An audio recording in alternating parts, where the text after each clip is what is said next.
चले बेटा let's start. हमने आज का जो सेशन है उसको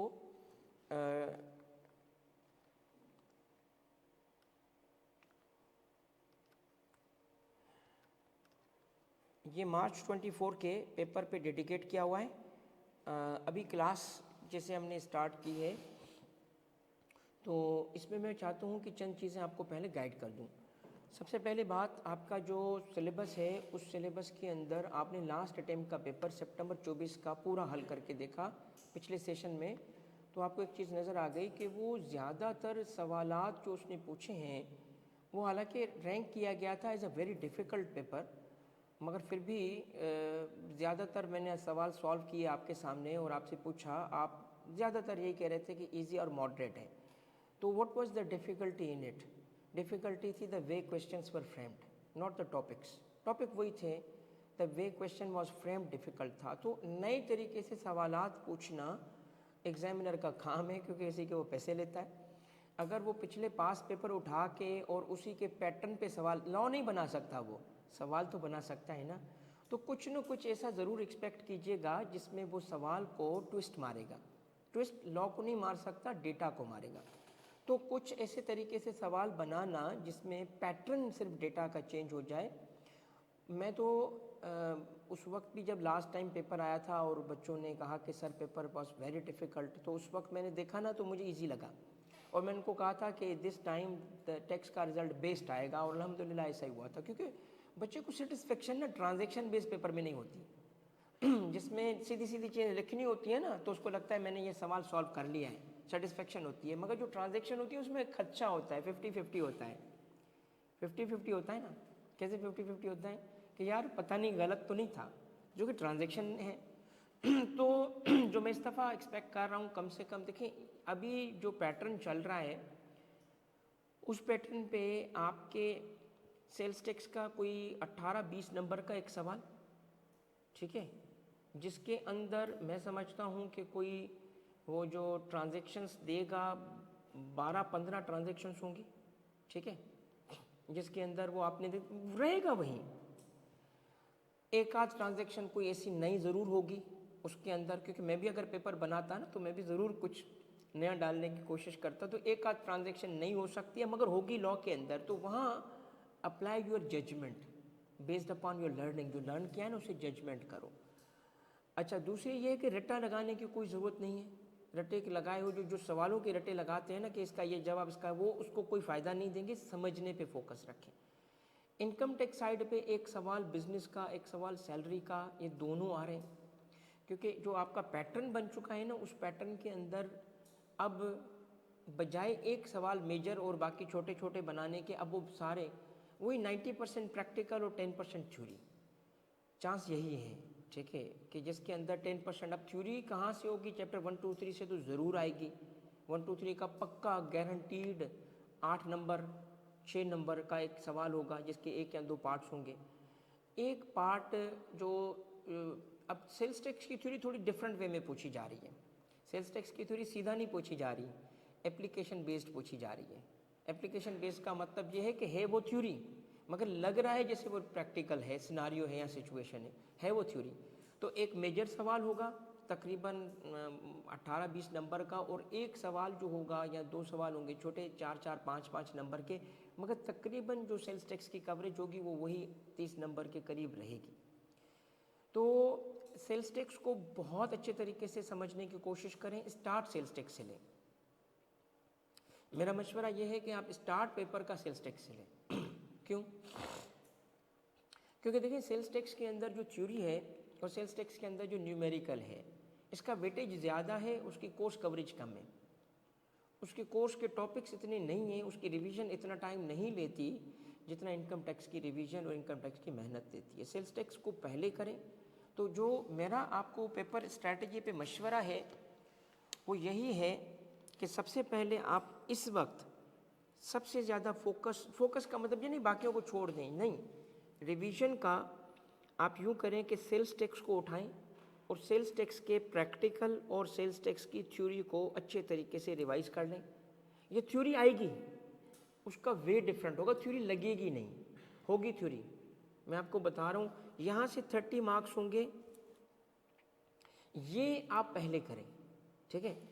क्योंकि अगर तो आपने देखा कि ये सवाल में मैनेजेबल है और आपने कहा नहीं ये भी मुझसे हो जाएगा, और आपको लगता है कि यार मैंने 30 नंबर के सवाल ऐसे अटेम्प्ट किए हैं कि मुझे इस 30 में से 25 मार्क्स तो मिल जाएंगी, और अगर चलो इतना अच्छा नहीं किया, 25 का आपको गुमान नहीं है, तो 20 का भी अगर गुमान होगा ना बेटा, तो अगला पेपर पास कर लोगे। ये पूरा पेपर कैसे पास होगा कि 70 नंबर के लिए अब आप जाओगे इनकम टैक्स और चैप्टर 1 2 3। अब देखिए 1 2 3 में गारंटी ये हो नहीं सकता, एग्जामिनर अगर ये करेगा ना तो मेरा ख्याल है उसको अगली दफ़ा पेपर नहीं बनाने देंगे, क्योंकि उसने एरिया सारे कवर करने होते हैं। देखिए आपका प्रोफेशनल क्वालिफिकेशन है, तो एग्जामिनर के लिए गाइडेंस क्या होती है कि ये सब सीख के जाएं।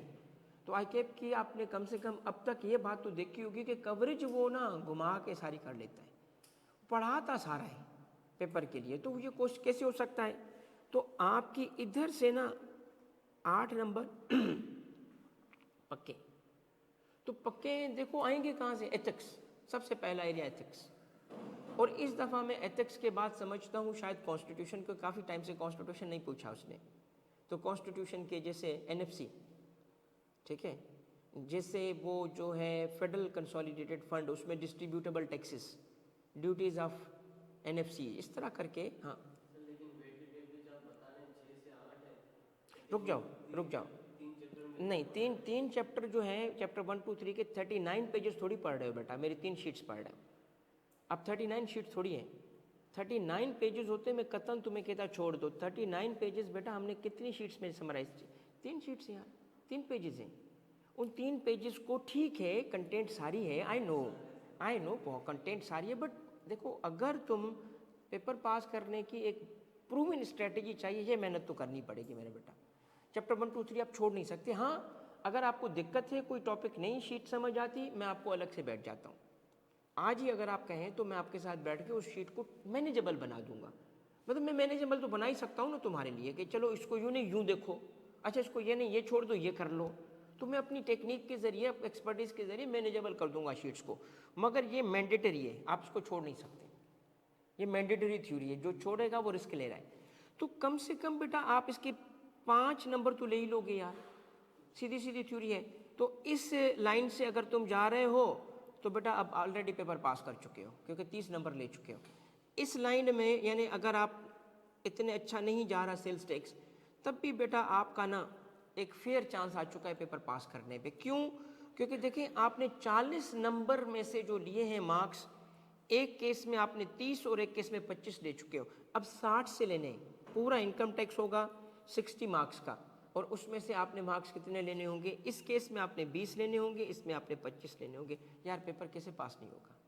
सिर्फ एक चीज़ आपको फेल कराएगी, वो आपका अपना क्या, पहले को लेकर कॉन्फिडेंस, आपका अपना negative, the way you think, यार नहीं होगा मैं तो नहीं। और दूसरा पेपर की परफॉर्मेंस। देखिए कुछ बच्चे होते हैं एक्सीलेंट कॉन्फिडेंस होता है, ज़बरदस्त तैयारी होती है, पेपर में पैनिक कर जाते हैं। पता है किस चीज़ को देख के? सवाल को देख के। हमारे उस्तादों ने कहा था कभी भी सवाल को पहली दफ़ा पढ़ने के बाद अगर इम्प्रेशन आए ना, क्या कि ये सवाल तुमसे नहीं होता, यकीन कर लो उसी सवाल पे तुम चक्के मारोगे। और ये मैंने CSS के एग्ज़ाम में, पाकिस्तान का सबसे डिफ़िकल्ट एग्ज़ाम है, सबसे डिफ़िकल्ट एग्ज़ाम जो सिविल सर्विसेज एग्ज़ाम है, अल्हम्दुलिल्लाह फ़र्स्ट अटैम्प्ट पास किया था। और मेरा वहाँ से ज़ाती तजुर्बा यही है कि जिस जगह मुझे लगा था कि ये तो भाई गया, उसी में बेहतर मार्क्स आए थे। क्योंकि देखिए वहाँ पे आप थोड़ा खुल के लिखते हो, आपकी नॉलेज सामने आती है। आप हमेशा समझते हो कि मैं बुक में से पढ़ के और लिख के आऊँगा, यकीन करो ऑर्डिनरी मार्क्स मिलते हैं। जहाँ से आपकी अंडरस्टैंडिंग रिफ्लेक्ट करती है ना, वो एग्जामिनर को करती है, हाँ यार इसको पता है। तो आप जो क्लासरूम में बैठे हो, 6 महीने तुमने क्लासेस अटेंड किए हैं बेटा, आपके कॉन्शियस माइंड में वो एफर्ट नहीं है, आपके अनकॉन्शियस माइंड, सबकॉन्शियस माइंड में वो चीज़ मौजूद है। तो सवाल सॉल्व करते वक्त ऑलवेज ऑलवेज ऑलवेज खुल के लिखो, डर के नहीं, खुल के लिखो। एज इफ़ के तुम पढ़ा रहे हो, एज इफ़ के तुम कोई टीचिंग कर रहे हो, खुल के लिखा करो, डर के नहीं। ये पता नहीं पॉइंट है कि नहीं है, when in doubt right it. वो जो होते हैं ना, जो रेलिवेंट कहते हैं जी, रेलिवेंट लिखना है, पता है मार्क्स यही डुबा देते हैं। रेलिवेंट को हम क्या समझते हैं? एक चीज़ का एक जवाब, भाई उसमें 3 पॉइंट्स पूछे होते हैं उसने, तो थोड़ा बढ़ा के मतलब यानी गैर ज़रूरी तुम यू नो कि ये रेलिवेंट नहीं उसको लिखना नहीं, when in doubt right it. एक चीज़ रेलिवेंट है उसको लिखना, एक चीज़ रेलिवेंट नहीं है उसको ना लिखना, मगर when in doubt right it. तो इनकम टैक्स के 60 नंबर कैसे आएंगे भाई? 60 नंबर अभी बता देता हूँ कैसे आएंगे। पेपर आपके यार ये जैसे नहीं होता कब्र में सवाल, ये वैसा पेपर है, बिलीव मी। राइट नाउ सवाल भी मौजूद है, जवाब भी मौजूद है, बस थोड़ा टाइम का बेहतर यूज़ कर लो। एक आपको आएगा इनकम फ्रॉम बिजनेस का सवाल, एक आपका आएगा सैलरी का सवाल, एक आपका आएगा टैक्स। वो उसमें ये पूछने जा रहा है आपसे कि टैक्स ट्रीटमेंट बताओ। अब टैक्स ट्रीटमेंट एक वेग सी बात है, वेग सी कि उसमें पता नहीं चल रहा टैक्स ट्रीटमेंट में कि आगे आने वाली ट्रांजैक्शन इनकम है, ये इंडिपेंडेंट ट्रांजैक्शंस होंगी, इंडिपेंडेंट ट्रांजैक्शंस होंगी, ठीक है। और जो इंडिपेंडेंट ट्रांजैक्शंस होंगी उसमें कोई एक्सपेंस होगा जो अलाउबल नहीं होगा, कोई इनकम होगी जो कि एफटीआर की या किसी हेड की क्लासिफिकेशन में जाएगी, कोई इस किस्म की मगर पढ़ी हुई चीज़ें होंगी आपकी। जैसे डिस्पोजल ऑफ एसेट हुआ और जो इमूवेबल प्रॉपर्टी थी उसके डिस्पोजल पे मिलने वाली कंसीडरेशन कॉस्ट से बढ़ गई, बताओ क्या करोगे? तो स्पेशल केस है डेप्रिसिएशन का। एक इंटेंजिबल है, एक एक्सपेंस इनकर होता है। एक्सपेंस बज़ाहिर वो कहेगा, बज़ाहिर एक्सपेंस कहेगा कि ये रेवेन्यू नेचर का है, मगर लिखेगा उसका benefit more than a year है, ये क्या बन चुका है? इंटेंजिबल, ठीक है। और एक चीज़ बहुत इंपॉर्टेंट बताऊं इनकम टैक्स के ऐसे सवालात को हल करने के लिए, please read the requirement twice, कि उसमें क्या बोल रहे हैं, कंप्यूट, डिस्कस। जब डिस्कस कहे तो दोनों साइड दो, दोनों, ये भी, यानी दो साइड होती है ना एक इशू की। असेसमेंट पे एक सवाल बनेगा, मगर असेसमेंट का सवाल आपको थ्योरी नहीं लगेगा, थ्योरी नहीं लगेगा। असेसमेंट का सवाल आपको लगेगा एप्लीकेशन बेस्ड, प्रैक्टिकल की तरह, क्योंकि इसमें डेट्स देगा। कौन सी डेट्स? नोटिस वैलिड है कि इनवैलिड है, इसके चांस है, बहुत चांस है इसके। तो वो जो से सीधी सीधी लिखने वाली थ्योरी है ना, वो भी थोड़ी घुमा के पूछेगा। तो इस वक्त आपके जो इनकम टैक्स के चैप्टर्स हैं 15, 16, 14, ये चैप्टर भी ज़रूरी आएंगे, मगर थ्योरी की तरह नहीं आएंगे। आपको फील नहीं होगी थ्योरी, आपको लगेगा। या एक जैसे मिसाल लूँ, आपको कहेगा कि रिटर्न फाइल करने की डेट्स बताओ, तो केस देगा ना, केस देगा ना, कंपनी का टैक्स ईयर एंड हो रहा है 1 जनवरी पे और ईयर देगा 1 जनवरी 2025। तो अब आपको वो मालूम करना पड़ेगा ना। अब याद है आपको, वो बताएगा अच्छा एक नॉन फाइलर है, उसको नोटिस का सवाल आएगा, नॉन फाइलर का 5 साल वाला याद है, 10 साल वाला याद है।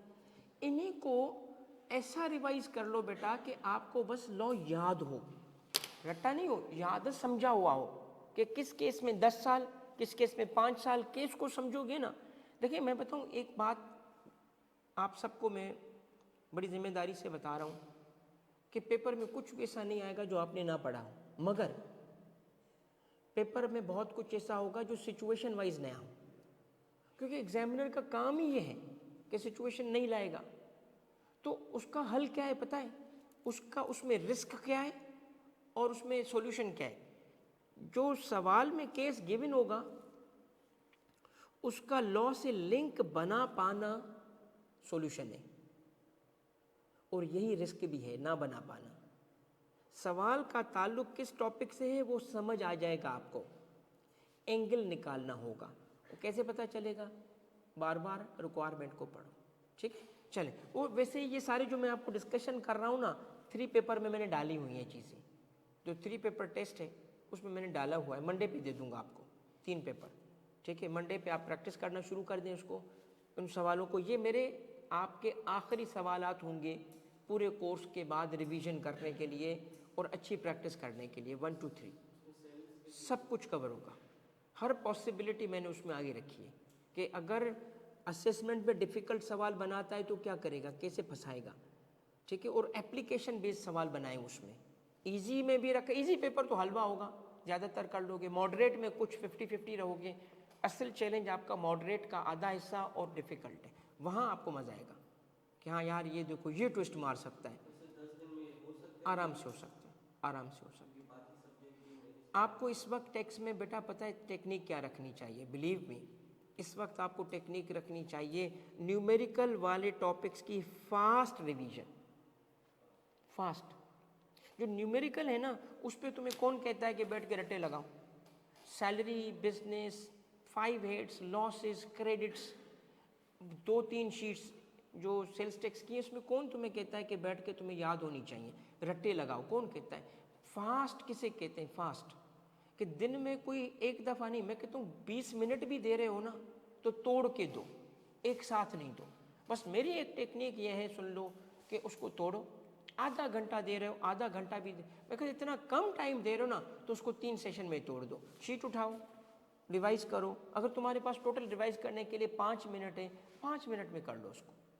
एक टॉपिक पे आधा घंटा लगा देना बेवकूफ़ी है। ये किसकी बात चल रही है? जो न्यूमेरिकल में आते हैं। और जो थ्योरी में आते हैं उनके लिए टेक्निक क्या है? Break into small pieces, eat 1 piece at a time. सारा नहीं करो। सारा करने के बजाय, जैसे आपको चैप्टर 1, 2, 3 ये गारंटीड है ना, चैप्टर 1 उठाओ, चैप्टर 3 उठाओ, सबसे पहले पास्ट में आए हुए पेपर कर लो, बस उसको कर लो, तुम्हारा 80% बर्डन खत्म हो जाएगा। और कैसे करना है? पहले 1 पॉइंट उठाया, उसको कर लिया, फिर दूसरे की तरफ गए, फिर तीसरे के छोटे छोटे पॉइंट्स। कोई लंबे एक सेशन में तीनों को एक सेशन में करोगे कुछ भी नहीं होगा। सेट है बेटा? आयशा ठीक है बेटा, 14, 15, 16 का भी मैंने कवर कर लिया। अच्छा बच्चों, ये कुछ सवालात हैं, थोड़ा सा इनको भी करते हैं। अच्छा, एक चैप्टर हमारा जो है वो एओपी का है, ये है जमशेद एंड सुल्ताना, ठीक है? एओपी है, आर इक्वल पार्टनर्स, एओपी का सवाल है, ये पिछले से पिछले टाइम पे आया था। एओपी का सवाल है क्या? उसमें क्या आएगा? बिजनेस इनकम आएगी, प्रॉपर्टी इनकम आएगी, ओके। और प्रॉपर्टी इनकम को हम एओपी के पास नहीं, मेंबर के पास टैक्स करेंगे। दूसरा एओपी में क्या आएगा?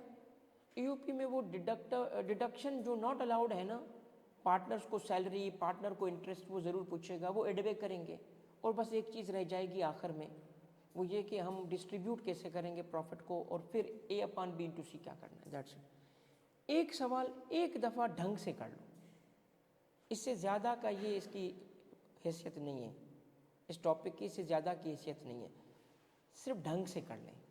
अब सवाल को अटेम्प्ट करते वक्त 3 स्टेजेस आएंगी जिसमें आपको तवज्जो करनी चाहिए। First stage is the easiest, और वो है एओपी के अपनी इनकम कैलकुलेट करना, इज़ द ईजीएस्ट। एओपी के सवाल को अटेम्प्ट करते वक्त आप 3 स्टेजेस पे काम करें। स्टेज 1 में, हालांकि आपको स्टेज 1 देख के ही डर लग जाता है, is nothing but income from business, कुछ भी नहीं है इसमें, बिजनेस इनकम का सवाल होगा। ज़्यादातर एक्सपेंसेस होंगे, डिडक्टेबल है कि नहीं है, डेप्रिसिएशन होगा, डिस्पोजल ऑफ एसेट होगा। देखिए ना, अगर बिजनेस आपने अब तक देखा, इन 3 के अलावा चौथी चीज़ बताओ क्या आती है? या तो वो डिडक्शंस के बारे में बताता है कि वो एडबैक करने कि नहीं करने, आपने देखे ना पास्ट में सवाल जो हमने किए हैं। या फिर वो क्या करता है बिजनेस के सवाल में, एसेट का डिस्पोजल करा देता है और उस पर गेन या लॉस कैलकुलेट हमें करना है, डेप्रिशिएबल एसेट, उसके फिर स्पेशल केसेस वो कर लेता है, 2-3 स्पेशल केसेस हैं, ठीक है। और या फिर कोई ऐसी इनकम होती है जिस इनकम को वो बिजनेस में ऐड कर चुका होता है, हमें लेस करना, बस पूरा इस तरह क्लासीफाई हो रहा है। चूँकि एओपी का सवाल है तो उसमें एक डिडक्शन नॉट अलाउड का ख़ास ख्याल रखना है, और जिसमें वो 5 एक्सपेंस थे जो कि एडबैक होते हैं। कौन से 5 एक्सपेंस थे? सैलरी, ब्रोकरेज, कमीशन और प्रॉफिट ऑन डेट या अदर रेम्यूनरेशन। ये वो है जो एओपी अपने मेंबर को दे, एडबैक होता है, और यही वो चीज़ें हैं जो वापस फिर डिस्ट्रीब्यूशन में उसके ही शेयर में जाती हैं। तो पहली स्टेज में तो कुछ भी नहीं है। फर्स्ट स्टेज में आपने जो ख्याल रखना है बस वो बिजनेस का ख्याल रखना है, एज इफ के सवाल एओपी का है ही नहीं, सिवाय इस चीज़ के इस स्टेज में कुछ नहीं होगा, ठीक है। सेकंड स्टेज कब आती है? सेकंड स्टेज आती है जब उसने उसमें इनकम फ्रॉम प्रॉपर्टी ऐड किया है। अगर इनकम फ्रॉम प्रॉपर्टी ऐड किया है तो उसको एओपी से अलग कर दो, उसकी सारी वर्किंग एक नोट में करो, एज इफ के वो एओपी का सवाल अलग सवाल था, वर्किंग 1 में, नोट 1 में उसकी वर्किंग कर लो, ताकि वहाँ पे आप उसकी इनकम अंडर द हेड मालूम कर लो। जब इनकम अंडर द हेड आ जाएगी ना, तो जिस रेशो के वो पार्टनर है उस रेशो से वो मेंबर के पास चली जाएगी, यानी वो एओपी के सवाल का हिस्सा ही नहीं है। बल्कि ये वर्किंग भी हम उस वक्त करते हैं जब हम मेंबर की इनकम को कैलकुलेट कर रहे होते हैं। और तीसरी चीज़ क्या है? तीसरी चीज़ है डिस्ट्रीब्यूट करना और मेंबर की डिस्ट्रीब्यूट करना प्रॉफिट को, अपना शेयर को। तो पहले तो इसमें सवाल आता है बिफोर या आफ्टर, दोनों करेक्ट है। आके अपने दोनों की हैं, लॉ में कुछ नहीं लिखा, ना बिफोर ना आफ्टर, मगर लफ्ज़ ऐसे हैं कि वो कह रहे हैं एज मेंबर जो डिस्ट्रीब्यूशन मिली, तो एज मेंबर तो यार मिलने वाला तो आफ्टर टैक्स होता है, तो हम आफ्टर टैक्स को लेंगे। कोई बिफोर लेता है, गलत, वो भी नहीं, आके अपने दोनों किए हुए हैं।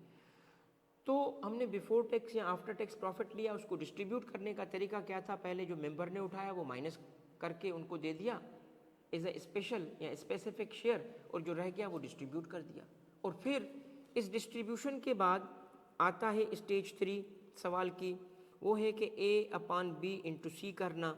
ये वो इनकम है जिस पर टैक्स लगना है। अगर उस मेंबर की कोई और इनकम है, उस पार्टनर की कोई और इनकम है, सैलरी से, बिजनेस से, कहीं से, मगर वो सेपरेट ब्लॉक ना हो, सेपरेट ब्लॉक पे ये फार्मूला नहीं लगता, ये नॉर्मल इनकम पे लगता है। यानी अगर डिविडेंड है तो उस पर वही रेट लगाएंगे, अगर वो एफटीआर है तो उस पर वही रेट लगाएंगे, इमूवेबल प्रॉपर्टी है तो वही रेट लगाएंगे, सिक्योरिटीज़ है तो वही रेट लगाएंगे। ये फार्मूला उसके लिए नहीं है, वो स्पेशल केसेस हैं। तो इसका मतलब सैलरी हो, बिजनेस हो, अदर सोर्स हो, वहाँ से इनकम आ रही है तो यहाँ रखेंगे, A/B का रेट अप्लाई करेंगे। A/B में आपको याद होगा, वो हम करके देखते हैं, दैट इज यूपीआर। एक सवाल ढंग से करेंगे ना तो आपको समझ आ जाएगी कि इसमें कुछ भी नहीं है। असल में एओपी के सवाल में चांस इसलिए ज़्यादा होते हैं कि बिजनेस भी चेक हो गया, एओपी भी चेक हो गया, दो चीज़ें चेक हो रही होती है, तो इसलिए उसका चांस, क्योंकि आपका अगर आज जो कैफ लेवल, कैफ 2 लेवल पे जो पेपर बनता है ना, यकीन करें जब ये कैफ 6 होता था इतना मुश्किल उस वक्त भी नहीं होता था। आपकी level of difficulty her exam ऐसे होता है। मैं सीएसएस के लिए जब तैयारी करता था, मैंने 2002 में ये एग्ज़ाम दिया था, 2004 में मैंने एफपीआर ज्वाइन किया था after becoming a CSS officer. 2002 attempt मेरा कहलाता है। तो उस वक्त मैं सोचता था यार पुराने कितने लकी थे, तो कितने आसान सवाल आए उनके, हम तो फंस गए यार, हमारे दौर में तो इतना मुश्किल पेपर आ रहा है, और जान निकल जाती थी क्योंकि सेल्फ स्टडी था सीएसएस पूरा का पूरा, खुद पढ़ना पड़ता था। और आज के सीएसएस के पेपर को जब देखते हैं ना हम, तो हमारे जो जूनियर अभी आते हैं वो कहते हैं सर आप लोग लकी थे, आपके ज़माने में सवाल आसान आते थे।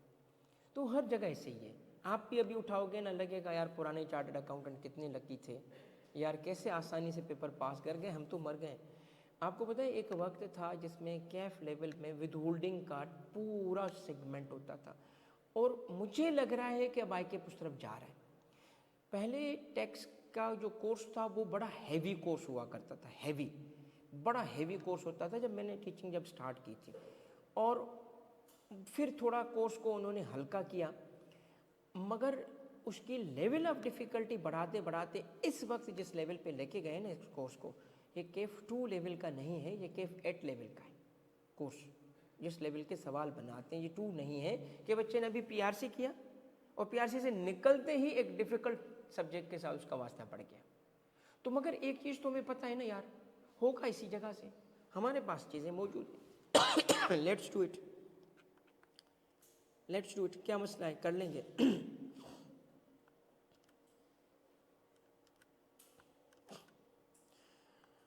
अच्छा बच्चों, सबसे पहले इफ़ यू रिमेंबर इस सवाल को,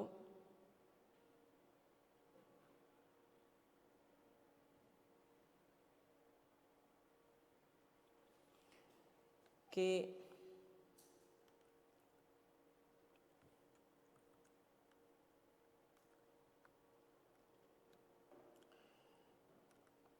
सबसे पहले आए कुछ इस सवाल का इजी एरिया है। इजी एरिया आपने पहले भी इसको अटेम्प्ट किया हुआ है, एक दफ़ा दोबारा कर लें, ठीक है।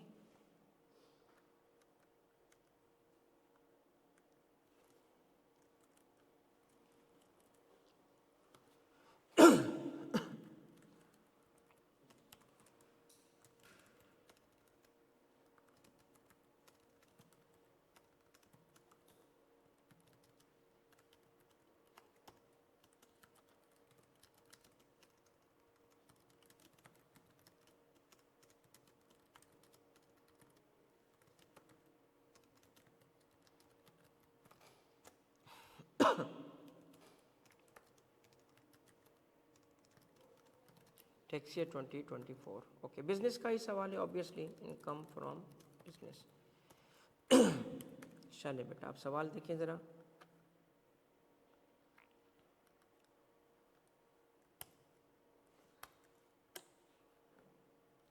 ये सवाल है, कहाँ से स्टार्ट करें? बिजनेस का सवाल कहाँ से स्टार्ट होता है?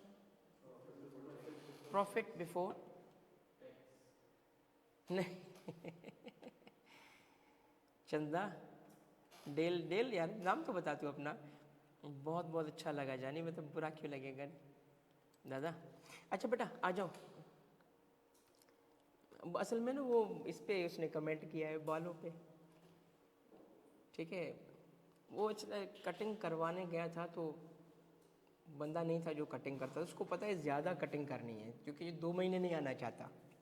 यार मतलब मुझे बहुत अजीब सा लगता है, बैठे हुए हैं कटिंग करवा रहे हैं, जान छोड़ो यार, कोई ढंग का काम करने दो हमें, ठीक है। अच्छा बेहतर नहीं होता कि करें यार, कैप पहने, जान छूट गई। इसे 20 साल पीछे चला गया चलो सही सही, अच्छा है।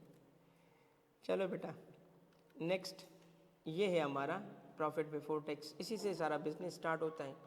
अच्छा जी, अगर इससे बिजनेस स्टार्ट होता है तो आगे काम क्या है सारा हमारा? सर ये एडबैक करना, पूरा बिजनेस जो है ना आपका, सवाल इसी तरीके से जाता है। मगर एक बात याद रखना, ये क्या है, इन थाउजेंड्स था, वो ज़रूर लिखना बेटा। ये फंडामेंटल गलती हो जाएगी अगर नहीं लिखते तो, क्योंकि वो थाउजेंड्स में है या पूरी फुल फिगर है, ठीक है जानी। चलो बेटा नेक्स्ट आ जाओ। अब मुझे बताएं ट्रांजैक्शन नंबर 1, आप ये जो बिजनेस वाला पार्ट है आप करोगे, जो मैंने करवाया भी था ना, इस वजह से आप मुझे बताएं फर्स्ट ट्रांजैक्शन पढ़ें। क्यों? कहता है एडिशनल इंफॉर्मेशन है, cost of sales include 250 against the provision, okay, for slow moving. कुछ स्टॉक है स्लो मूविंग की वजह से, स्लो मूविंग की वजह से वो क्या हो जाएगा, ऑब्सोलीट हो जाएगा, नहीं बिकेगा, ख़राब हो जाएगा। तो स्लो मूविंग की वजह से प्रोविज़न उसने क्रिएट किया है, मगर टैक्स में प्रोविज़न अलाउ नहीं होता। तो provision for slow moving stock, ठीक है। इसमें आप कुछ भी लिखो, एक लफ्ज़ ज़रूर लिखना है एडबैक के लिए, क्या आप प्रोविज़न वर्ड ज़रूर यूज़ करोगे, ताकि उसको पता चले कि इसने एडबैक तो किया है मगर क्यों किया है, प्रोविज़न की वजह से किया। कितना था ये? 250, 250 है बेटा, ओके क्लियर है ऑनलाइन बेटा। नेक्स्ट क्या है? Administrative and selling expense include salary of 450 paid to each partner. Add back to 450 add back each partner, यानी दोनों को सैलरी गई है। तो सैलरी टू जमशेद, नहीं अब इंडिविजुअल बन गए ना, जमशेद एंड सुल्ताना, यहाँ आप जो भी, चूँकि इसके असल नाम गिवन है, 2 अमाउंट्स थे 450 के, करेक्ट, 450 के 2 अमाउंट्स थे, तो एडबैक कितना होगा? 900 होगा। 450 यस, 2 अमाउंट है, ठीक है बेटा, क्लियर है ये बेटा।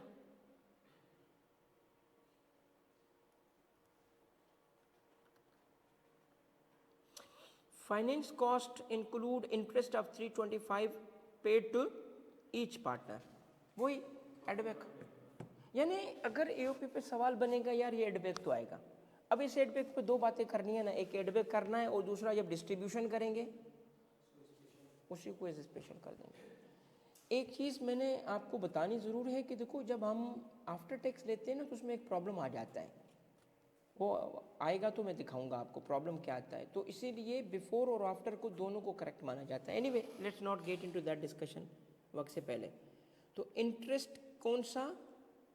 टू ईच पार्टनर, ठीक है, और 325 है,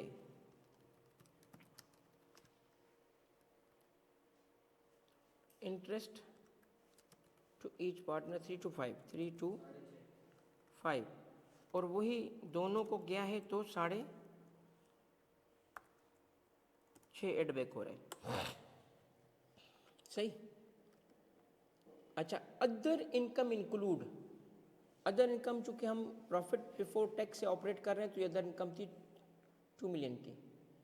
उसके में कह रहा है कि bad debts recovered, bad debt recover उसने इनकम में शामिल किए हुए हैं। JC had previously written off a debt of 400,000 in June 2022 and initiated a legal action against the debtor to recover tax authorities allowed। ये मैंने समझाया था आपको, थोड़ा आप खुद अप्लाई करें, माइंड बताएं।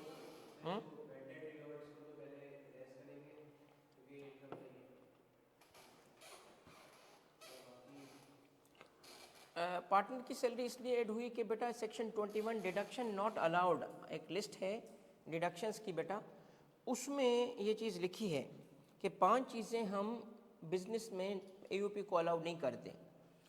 एक सैलरी, दूसरा कमीशन, तीसरा ब्रोकरेज, चौथा प्रॉफिट ऑन डेट, और पांचवा अदर रेम्यूनरेशन जब ईओपी अपने मेंबर को ये एक्सपेंस इनकर करे तो वो एडबैक जो है इस वजह से होता है। ठीक है बेटा।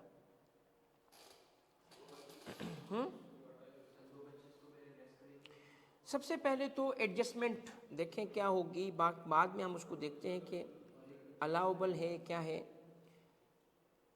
पहली चीज़ ये है कि ये अदर इनकम में शामिल था रिकवर्ड, तो हम पहले तो अदर इनकम से इसको निकाल लें ताकि वो फिगर करेक्ट हो जाए। अदर इनकम से पहले इसको निकाल लेना, क्योंकि इतनी इनकम शामिल हो चुकी है इस प्रॉफिट में, तो पहले तो उसको चेंज कर दें कि वो गलत अमाउंट शामिल था, क्या था, अब होना क्या है इसके साथ हम बाद में देखते हैं। मगर पहले तो रिकवर्ड अमाउंट 225 का, यानी 225 को क्या करूँगा मैं, इनकम से लेस करूँगा। तो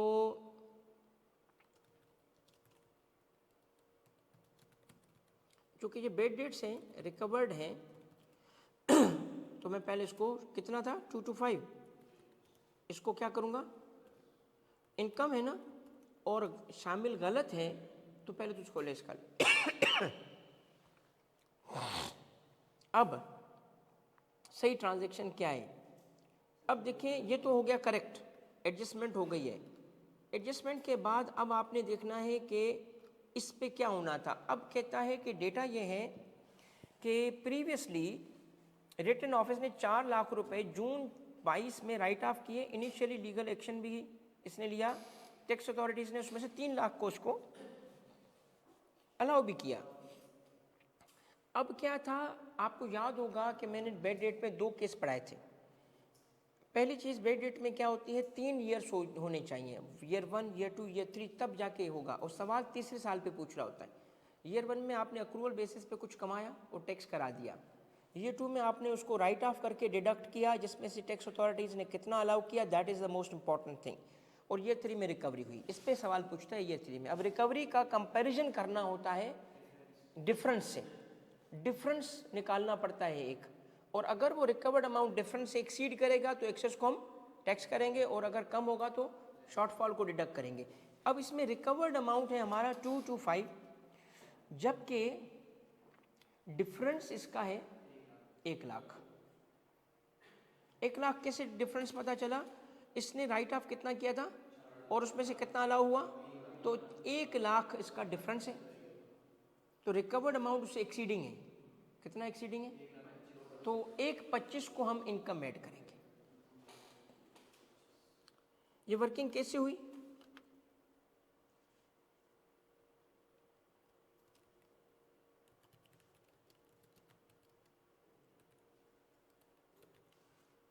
वर्किंग कैसे हुई, इसमें सबसे पहले हमें एक डिफरेंस निकालना होता है। डिफरेंस इसमें कितना था, डिफरेंस 400 पहले था, 400 टोटल बेड डेट है, 300 उसमें से अलाउ हो चुका था, तो डिफरेंस था 100। ठीक है, अब रिकवर्ड को इससे हमने कंपेयर करना था। रिकवर्ड कितना है, रिकवर्ड कितना है, रिकवर्ड है 225। ये देखो 225 में से 100 माइनस करोगे तो 125 इनकम में जाएगा। ऐसे इसकी वर्किंग हुई है। नेक्स्ट ट्रांजैक्शन पे कहा जाए, अ net loss of 1.3 3 to 5 million from energy derivative contracts. On January 1st, JC entered into this contract to purchase 300 barrels of crude oil for manufacturing various industrial chemicals, aiming to hedge against future price fluctuations. The contract, set to expire 30th June, was sold before its scheduled settlement date. Net loss हुआ है, speculation business.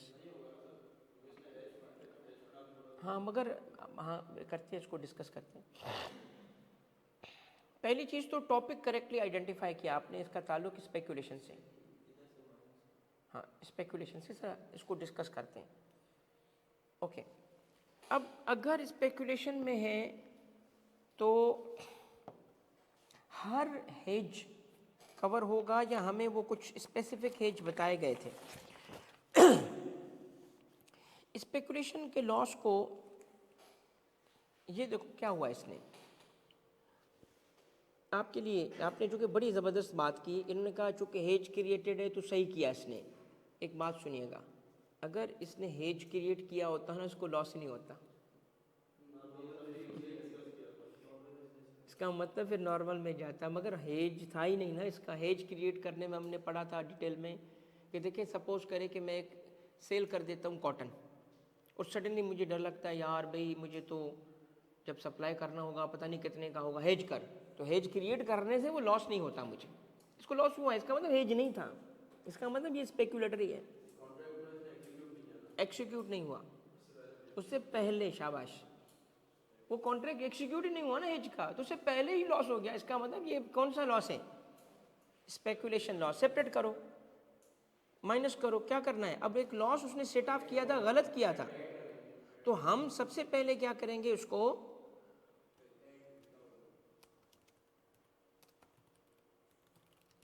Speculation loss को add back कर देंगे, क्योंकि उसने गलत set of किया हुआ है। और वो कितना है? 1,325,000 का एड बैक हो जाएगा। फिर इसके साथ बाद में लिखेंगे, जब स्पेकुलेशन का हेड भी बनाएंगे इसका, उधर इसको लॉस लिखेंगे, उसको कहेंगे कैरी फॉरवर्ड, वो बाद में देखेंगे। अगर वो हेज लॉस नहीं आता ना, तो गेन बन जाता है, क्योंकि वो हेज अगर करता और हेज का वेट करता, हेज हो जाता तो लॉस ही नहीं आता, वो नॉर्मल बिजनेस में रहने देते, फिर तो लॉस नहीं होता। नेक्स्ट पार्ट क्या है बेटा? कहाँ चला गया?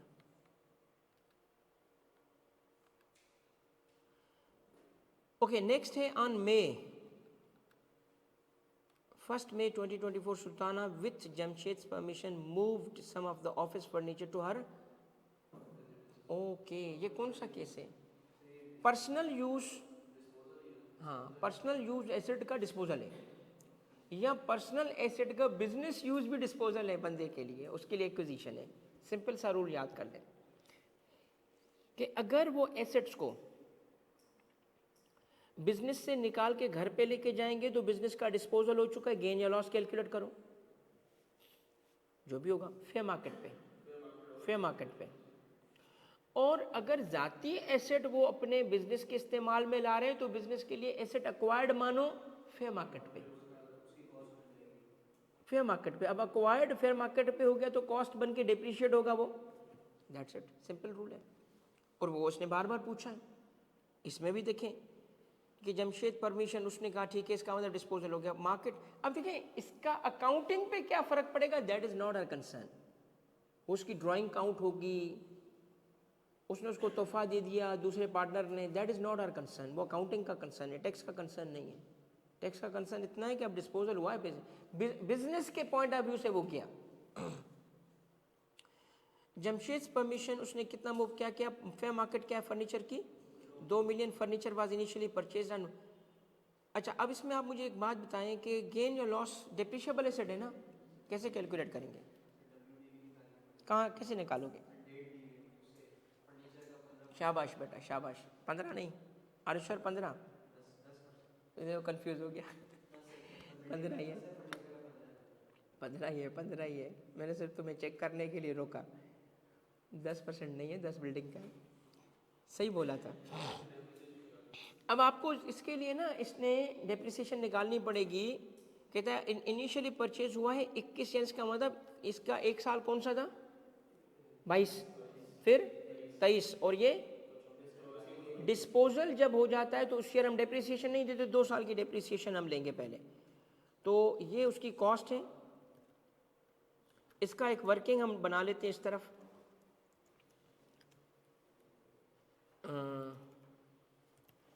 ठीक है, ये इसकी थी कॉस्ट, नहीं बल्कि मैं इसको पहले ईयर लेता हूँ टैक्स ईयर पहला कौन सा था, टैक्स ईयर 2022, कॉस्ट और डेप्रिसिएशन रेट इसका है 15%। इनिशियल अलाउंस नहीं मिलता इस पर, इसलिए हमने नहीं दिया। तो पहले साल की डेप्रिसिएशन, अब WDV चाहिए, ये कॉस्ट उठाई, ये माइनस की और फिर इस पर 15% लगाया। तो नेक्स्ट ईयर की ये डेप्रिसिएशन, तो आपका टैक्स ईयर 2023 का हो चुका है, करंट ईयर 24 है। तो आपकी टोटल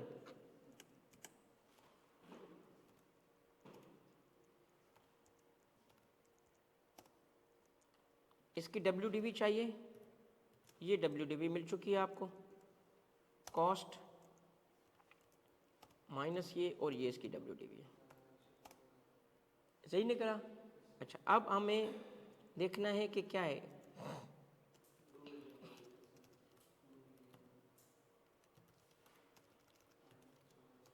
यूँ लिखेंगे गेन ऑन या लॉस होता है तो loss on personal use of office furniture. Office furniture का आपके पास कंसिडरेशन रिसीव क्या गिवन थी, 2 मिलियन है। तो 2 मिलियन का मतलब है 2000 से क्या माइनस करूं, 1156 माइनस करूंगा उसकी WDV 1156, ये आपका गेन है। ठीक है,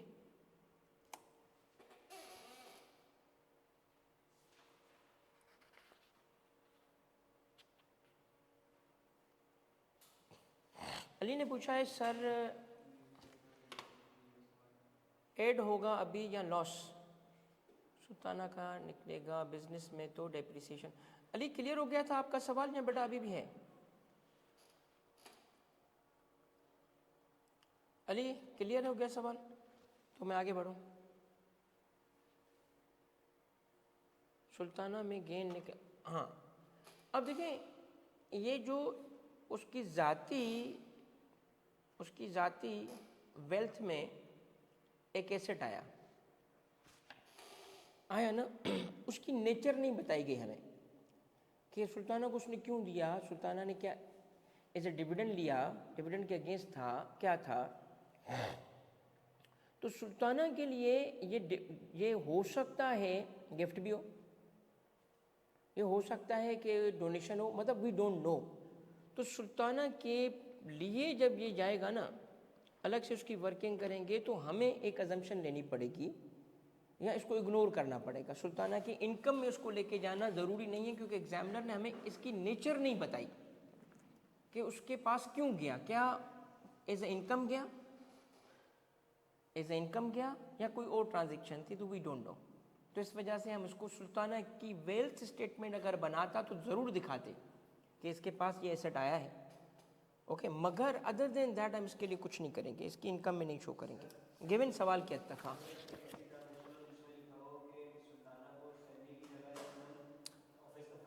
तो हो गया सैलरी एडबैक वो कहता है ना सैलरी की बजाय मिला है तो सैलरी है ना वो भी, तो एडबैक कर देते हैं हम उसको, सैलरी मान के सारी ट्रीटमेंट सैलरी वाली रखते हैं उसकी।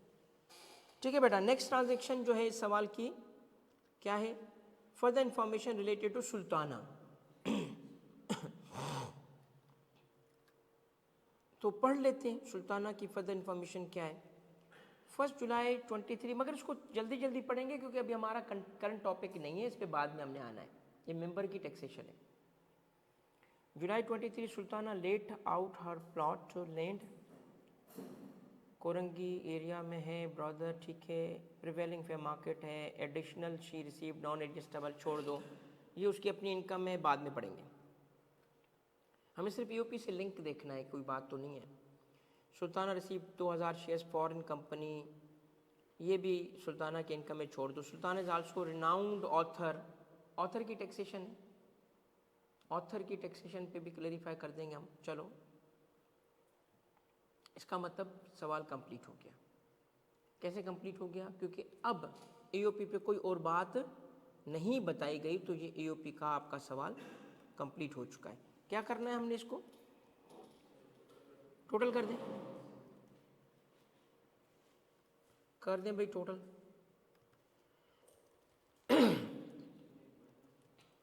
क्या है, गलत तो नहीं है कोई?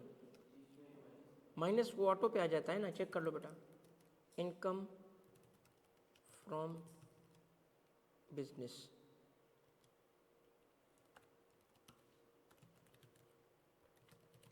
ये चूंकि इसमें स्पेक्यूलेटिव है इसलिए हम इसको यूं लिखेंगे, इनकम फ्रॉम बिजनेस, क्योंकि हमें एक डिस्क्लोजर भी देना है, स्पेकुलेशन का देना है हमें।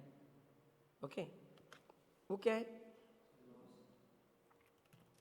Loss under speculation business. कितना लॉस था?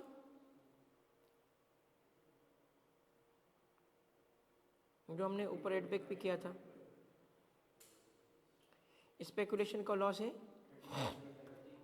नेगेटिव, अब नेगेटिव फिगर होगी 1 3 2 5 ये, मगर ये आपस में सेट ऑफ नहीं होंगे। 5 तक है ना, 5 तक ये अब सेट ऑफ नहीं होंगे। ठीक है, हम क्या लिखेंगे इसके बारे में कि ये कैरी फॉरवर्ड हो जाएगा, क्योंकि स्पेकुलेशन अगले साल की। तो इनकम अंडर हेड वही पॉजिटिव फिगर रहेगी और इससे आगे कहानी चलेगी, और यही क्या बन जाएगा इसकी सम ऑफ ऑल इट्स। चूँकि उसमें कुछ है ही नहीं, लॉस है नहीं, कोई लॉस ही नहीं है, सम कैसे करूँ? कोई किसी का जिक्र ही नहीं है, तो जो स्टेप नहीं पूछेंगे उसको इग्नोर करें। फिर क्या होगा? सम में इसके बाद हम ऐड करते हैं टोटल इनकम, तो एग्जाम भी नहीं है इसमें, डिडक्टेबल अलाउंस भी नहीं है, तो इसको स्ट्रेट हम क्या बोलेंगे? फिर इसी को हम बोलेंगे टैक्सेबल इनकम। एओपी की टैक्सेबल इनकम है और इस पर टैक्स लगाएंगे। सेपरेट इसमें थी कोई इनकम ऐसी जो कि अलग करके हो, डिफरेंट रेट्स वाली? एफटीआर भी नहीं, कुछ भी नहीं, सीधे रेट्स। इमूवेबल प्रॉपर्टी है नहीं, शेयर्स इसके तो नहीं है, सीधा। अब आप क्या करें? टैक्स लगाएं, tax on taxable income. Table कौन सा इस पे अप्लाई होगा? पहला, फर्स्ट टेबल, जो कि नॉन सैलरीड के लिए और एओपी के लिए इस्तेमाल होता है। तो ये मैं टेबल यहाँ खोल लेता हूँ आपके लिए, income tax.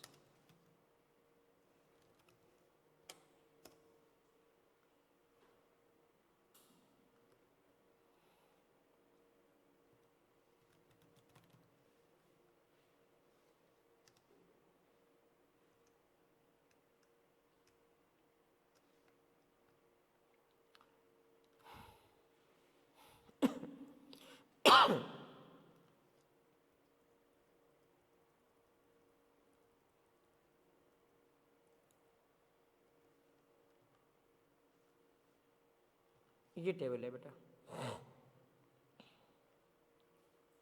Let me check, ये है ना? हाँ ये एओपी का रेट देखें, ये इसी के साथ है और ये टेबल है। क्या करेंगे आप?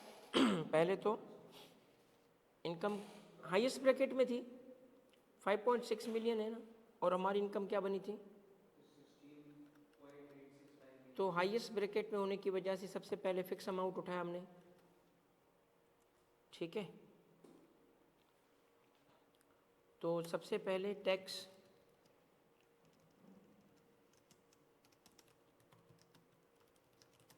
यूँ भी लिख सकते हैं आप, फिक्स अमाउंट ऑफ टैक्स कितना है? ये है। फिर आप लिखें टैक्स ऑन, जो एक्सीडिंग अमाउंट होगा, एक्सीडिंग अमाउंट का मतलब 5 पॉइंट्स ये है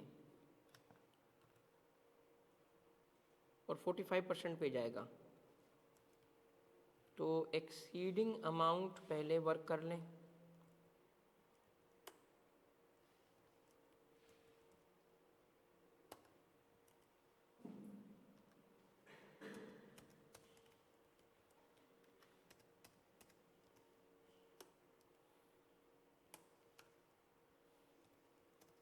इस पे क्या रेट लगेगा?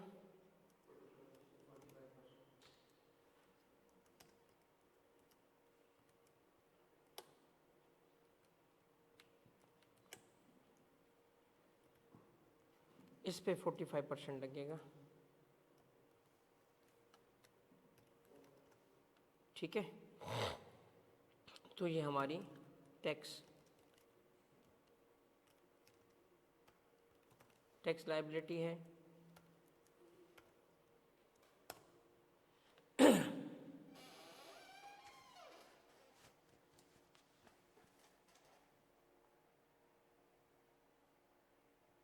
बिजनेस में सिर्फ इंडिविजुअल और एओपी ही आ सकते हैं। कंपनी का सवाल आपके सीए फाइनल का कोर्स है, इसलिए वो नहीं आ सकता।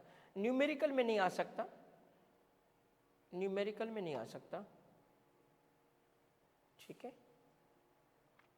सरचार्ज पहले बताया अली, कौन सा सरचार्ज, किस सरचार्ज की बात कर रहे हो?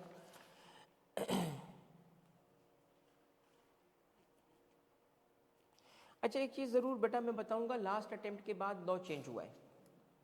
तो मैंने आपको पिछले पेपर में भी बताया था कि कुछ चीज़ें ऐसी होंगी जो आपकी सजेस्टेड आंसर से मैच नहीं करेंगी।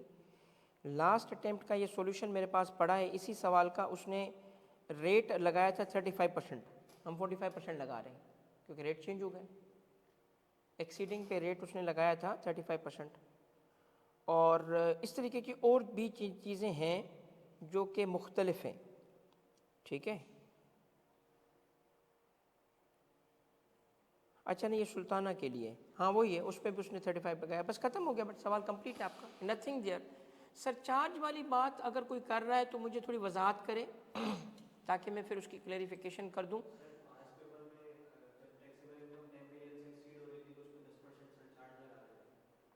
इसमें है,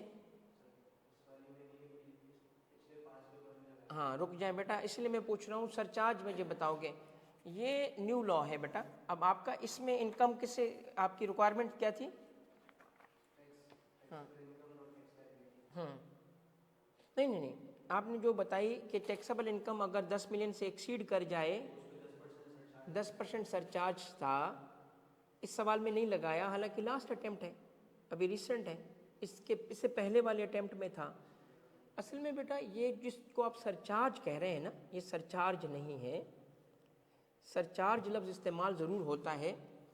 आपके कोर्स के अंदर टैक्स लायबिलिटी का 10% लगेगा। मैं बताता हूँ बेटा, देखिए असल में ना ये ज़रूर बताऊँगा, आप नहीं करेंगे इस वक्त, नहीं करेंगे। क्यों नहीं करेंगे? Let's have a look at this. ये क्यों हो रहा है? ये जो आप अभी पूछ रहे हो ना, this is music to me, क्योंकि मैं समझ रहा हूँ कि ये अगर आप करते रहें तो आपका इंशाल्लाह पेपर बहुत अच्छा होगा। क्योंकि ये ट्रांजिशन से ना, जो चीज़ें पास्ट पेपर में हैं हमने अभी नहीं की, क्यों नहीं की? लॉ चेंज हो गया है, चेंजेस हो गई हैं, तो आप क्लेरिफाई हो रहे हो। पास्ट पेपर भी प्रैक्टिस, इसका फ़ायदा डबल है, क्लैरिटी भी हो गई, पास्ट पेपर भी हल हो गया। बेटा ये असल में ना एक उस वक्त का सुपर टैक्स, ठीक है, ये जो प्रोविजंस थे ना, सुपर टैक्स, हाई अर्निंग, इस किस्म का एक प्रोविज़न है जो कोर्ट्स में चैलेंज हुआ है, जो कि हाई कोर्ट लाहौर ने अगेंस्ट फैसला किया हुआ है, सिंध हाई कोर्ट ने अलग फैसला किया हुआ है, तो एग्जामिनर ने उसको अप्लाई करना ही छोड़ दिया। ठीक है, तो हम भी नहीं कर रहे, क्लैरिटी आ जाएगी हम भी अप्लाई करेंगे।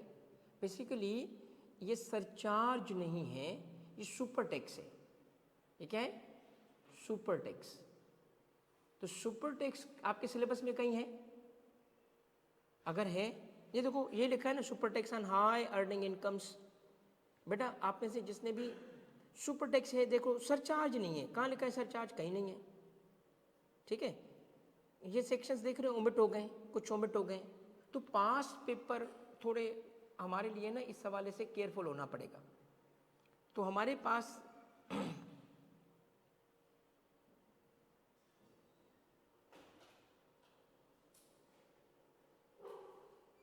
अली आपने क्या लिखा है बेटा? लेकिन ये इस अटेम्प्ट से डिफरेंट टीचर्स ने यूज़ करना स्टार्ट किया है। मुझे पॉइंट नहीं समझ आया अली, थोड़ा सा क्लैरिफाई कर दो, मैं आपको जवाब दे दूंगा। ठीक है आपके फाइनल सिलेबस पे आईकेप की गाइडेंस क्या है? फाइनलिस्ट, अगर कोई चीज़ बुक में है उसको एग्जामिन किया जाएगा, दैट्स इट। सिलेबस आईकेप जब देता है ना तो वो चैप्टर आपको पता है सिलेबस में चैप्टर 1, चैप्टर 2, डिवीजन 1, पार्ट 1 ऐसे लिखा होता है, सेक्शन थोड़ी लिखे होते हैं, ताकि मैं फैसला कर सकूं ये सेक्शन शामिल है ये सेक्शन शामिल नहीं है। तो जो सेक्शन आपके कोर्स में शामिल होगा, अरे नहीं बेटा ये तो मुझे आपने बताया ना सरचार्ज, मैं आपसे पूछता हूँ अगर कोई भी 10% सरचार्ज लगा रहा है आईकेप के बुक में कहाँ लिखा है? अली बिल्कुल सही है बेटा, अली अब्बास और अली सही है। मैं आपसे सिर्फ इतना सवाल पूछता हूँ, आप इसको सरचार्ज बोल रहे हो मेरा बेटा, तो ये सरचार्ज वही तो मैं कह रहा हूँ ना आपको बेटा कि ये 4AB बेहतरीन बेटा अली अब्बास। ये देखिए 4AB के साथ क्या हो चुका है मेरा बेटा, अब अगर टीचर आउटडेटेड पढ़ा रहा है तो बेटा इसमें मेरा तो कसूर नहीं है ना, सब्जेक्ट टू दिस ऑर्डिनेंस। अब मैं आपसे पूछना इतना चाहता हूँ, मुझे बस एक चीज़ बता दो बच्चों, सिलेबस में है कि नहीं है? मैं अभी सिखा दूँ, ये वो चीज़ें हैं, मेरा रोज़ का काम है यार, मैं इनकी डिटेल में ही नहीं जाना चाहता ताकि कन्फ्यूजन क्रिएट ना हो आप सबके लिए। आप एक काम कर लो, इसको ना हम यूँ करते हैं, अभी ब्रेक करते हैं ना, तो एक दफ़ा आप सिलेबस को भी, क्योंकि देखिए ना मैं I will follow the book. अगर लेट सपोज आप फिर भी नहीं, एक होता है ना, मेरी बात समझें बेटा, अगर कोई फिर भी 10 मिलियन से ऊपर के टैक्स पे, तो क्या लॉ मौजूद है आपके सिलेबस में है कि नहीं है, that is to be determined. Law मौजूद है आपके सिलेबस में है कि नहीं है, आपका यही सजेस्टेड आंसर आईकेप का है, उसने नहीं लगाया, सरचार्ज नहीं बोलते उसको, सुपर टैक्स बोलते हैं बेटा, सुपर टैक्स नहीं लगाया, नहीं लगाया ना, अगर लगाता सजेस्टेड आंसर में तो मैं कहता ठीक है। हम इसको यूँ करते हैं कि बुक में एक दफ़ा सर्च कर लेते हैं, अगर बुक में सुपर टैक्स कहीं लिखा हुआ मिला, मैं सिर्फ क्या करूँगा, वो बोलो अब देखो यार क्या हो गया भाईजान, ये तो 10 मिलियन से ऊपर है, लगा दो 10% टैक्स, और टैक्स पे और टैक्स लगा दो, सुपर टैक्स, ख़त्म हो गया बेटा। अब 2 नाम एक बच्चे ने लिखे, मैं नाम नहीं लूँगा टीचर्स के, दोनों फाइनल पढ़ाते, अली अब्बास एक तो शायद ICMA में पढ़ाते हैं, बहुत मोहतरम है, बहुत मोहतरम है, मैं उनका नाम ले लेता हूँ, खालिद बेटी वाला, बहुत मोहतरम है मेरे लिए, क्योंकि जब मैंने टीचिंग स्टार्ट की थी ना उस वक्त, हाँ बेटा मुझे पता है बेटा, उस वक्त एक ही टीचर टैक्स का हुआ करता था, वो KP था उस वक्त जब मैंने टीचिंग स्टार्ट की थी, आज से कोई 20 साल पहले।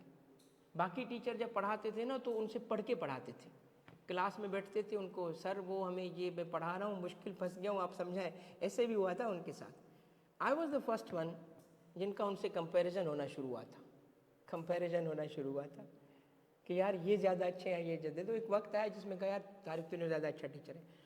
तो अब मैं ये नहीं कह रहा कि मैं कम अच्छा हूँ या कम बुरा हूँ, बट उनका मैं बड़ा अदब करता हूँ, एहतराम करता हूँ, सीनियर हैं, बहुत कम पढ़ाते हैं, कैफ को बहुत कम पढ़ाते होंगे, पहले सिर्फ पढ़ाते ही वही थे भाई, और उनकी बुक ना फाइनल के लिए यूज़ होती है। अब देखो दूसरा नाम मैं नहीं लूँगा, वो मेरे स्टूडेंट रह चुके हैं, मेरे बहुत प्यारे दोस्त हैं, मगर फाइनल के कोर्स को अगर आप मिक्स करोगे ना बेटा, थोड़ा मुश्किल हो जाएगा आपके लिए। आप करना चाहते हो, मुझे कोई एतराज़ नहीं है, मेरे लिए टैक्स अल्हम्दुलिल्लाह मतलब मेरे बच्चों की तरह है, मैं इससे इतना प्यार करता हूँ, तो मैं तो हर एक सेक्शन को जानता हूँ, आपको मैं कितनी दफ़ा बता चुका हूँ ये सेक्शन मेरी वजह से हुआ है, सुपर टैक्स पढ़ाना कौन सी बड़ी बात है। तो अगर कोई डाउट में है ना, आप क्या करो, आप देखिए एक बात समझें, एक बात समझें, हर नई चीज़ सिलेबस में नहीं होती भाई, सिलेबस का एक ही रूल है बस, और वो क्या है, बुक में सर्च मारो, बुक में है, कम टू मी, मैं अभी आपको एक्सप्लेन कर देता हूँ। सेट है बच्चा, क्लियर हो गया भाई? इस पे अगर किसी को अभी भी कंफ्यूजन है प्लीज़ टेल मी, मैं ऐड कर देता हूँ अभी, अगर कोई चाहता है। नहीं उसको सर्च मारना अली, उसमें कंट्रोल F या कंट्रोल सर्च, उसमें देख क्या है, अगर कहीं पे लिखा है सुपर टैक्स लिखा है बेटा, आएगा तो मैं भी ऐड कर देता हूँ, 10% ऐड कर दूँ, कहानी ख़त्म। सेट है, चलो आगे बढ़ो बेटा, आगे बढ़ो, टाइम बहुत कम है हमारे पास। हाँ बेटा, हाँ चले बेटा, नमाज ब्रेक कर लें, असर की नमाज का ब्रेक कर लो बेटा, मगरिब होने वाली है, असर का ब्रेक कर लो जल्दी जल्दी, हम भी जज्बाती हो गए नमाज। चलो बेटा नमाज का ब्रेक कर लें बेटा, यहाँ असर का हमने नमाज नहीं पढ़ी है।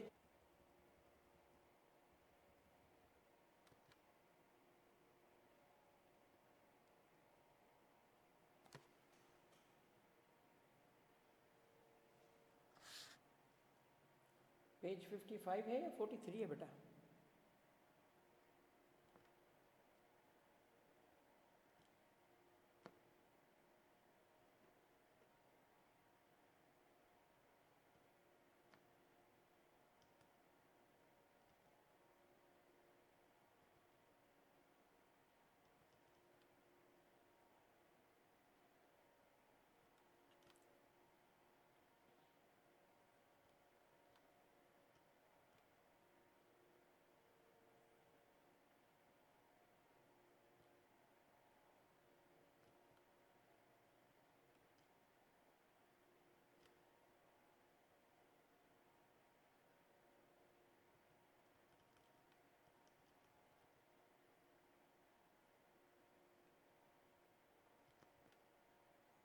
यही पेज है बेटा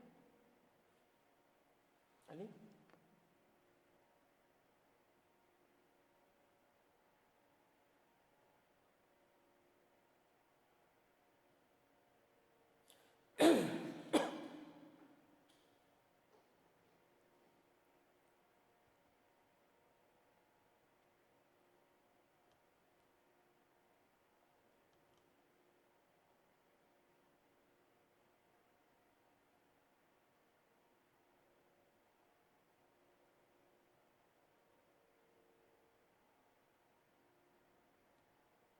इसकी बात कर रहे हो बेटा?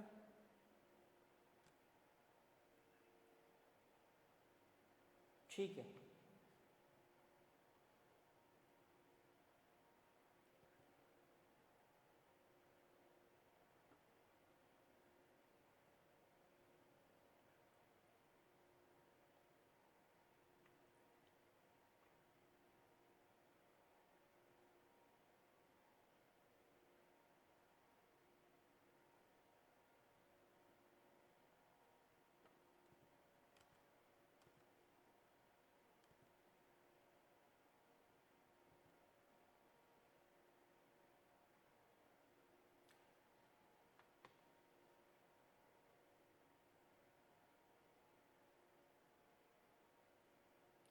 ठीक है बेटा, बस इस बच्चों को आने दे, डिस्कस करते हैं इसको।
अच्छा बेटा स्टार्ट करें।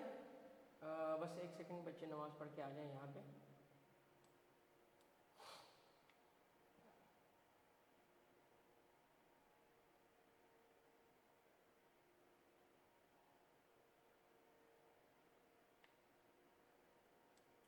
अली ये जो एक साथ लिखी हुई हैं सारी सिचुएशंस हमने मुख्तलिफ, जैसे अभी भी एक क्लास में हमने डिस्कस किया कि एक एसेट की कॉस्ट क्या लेंगे एसेट के डिस्पोजल के वक्त। जैसे हमने पर्सनल यूज़ की भी बात की थी, रिमेंबर इसी सवाल में था कि एसेट का पर्सनल यूज़ हो तो फेयर मार्केट लेंगे या एसेट का बिजनेस से डिस्पोजल मानेंगे। ये इसी एरिया से लिखा है जो आप पॉइंट आउट कर रहे हैं। इस तरीके से ये चीज़ें कवर हुई हैं, ठीक है। इसकी सारी सिचुएशंस हमने मुख्तलिफ जो है औकात पे कवर की हैं।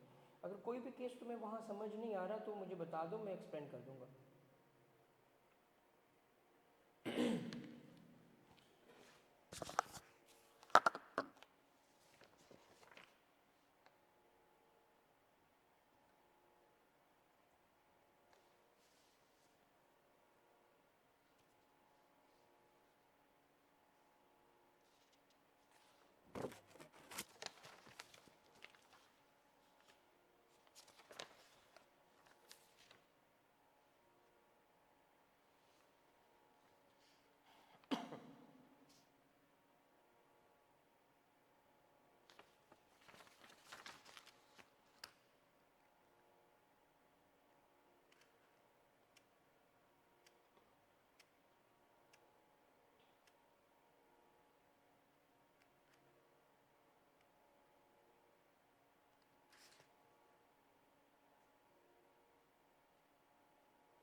अली आपने पूछा बेटा कि सर अगर किसी एओपी का टैक्स क्रेडिट रिमेनिंग हो तो क्या वो बिजनेस से एडजस्ट, क्या मतलब टैक्स क्रेडिट का क्या मतलब है यहाँ पे। एओपी का टैक्स क्रेडिट हो तो बिजनेस से एडजस्ट कर सकते हैं। एओपी का टैक्स क्रेडिट, नहीं, एक सेकेंड, ये जिस चीज़ की आप बात कर रहे हो ना बेटा, आप ये कह रहे हैं कि एओपी का टैक्स क्रेडिट है, ऐसे कह रहे हो। टैक्स क्रेडिट क्रेडिट को थोड़ी वजाहत करोगे बेटा कि कौन सा क्रेडिट है।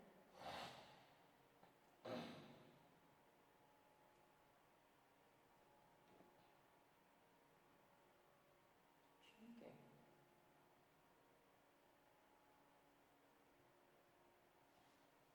अच्छा बेटा अब आवाज़ सही है।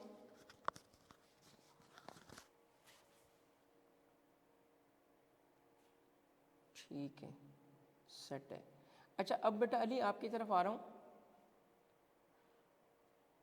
आपने पूछा है कि अगर टैक्स क्रेडिट है किसका, एओपी का, और एओपी उसको सेट ऑफ नहीं कर पा रही। क्यों नहीं कर पा रही? क्योंकि उसके पास अवेलेबल इनकम कम है, ऐसे ही है।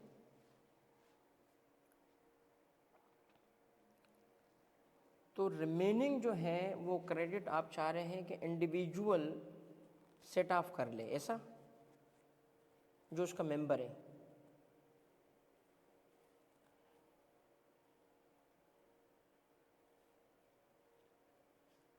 ऐसे ही बेटा, इंडिविजुअल का भी बता दें, वाइस वर्सा नहीं, मगर पहला सवाल आपने ऐसे ही पूछा है। ओके,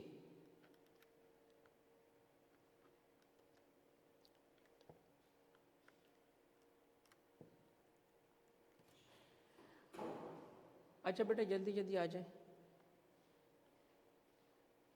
तो रिज्यूम करें, टाइम बहुत कम है हमारे पास।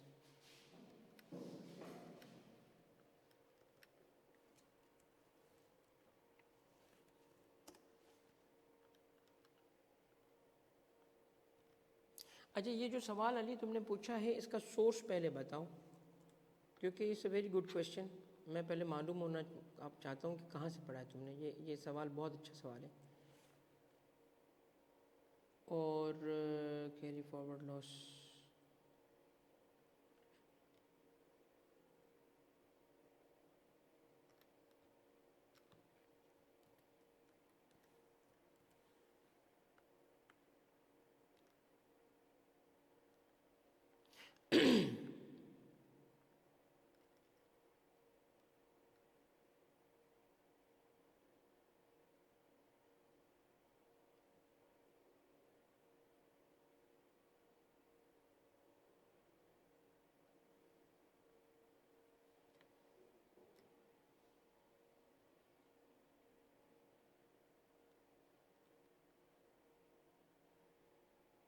इससे रिलेटेड एक चीज़ और मैं एक्सप्लेन करता हूँ बेटा।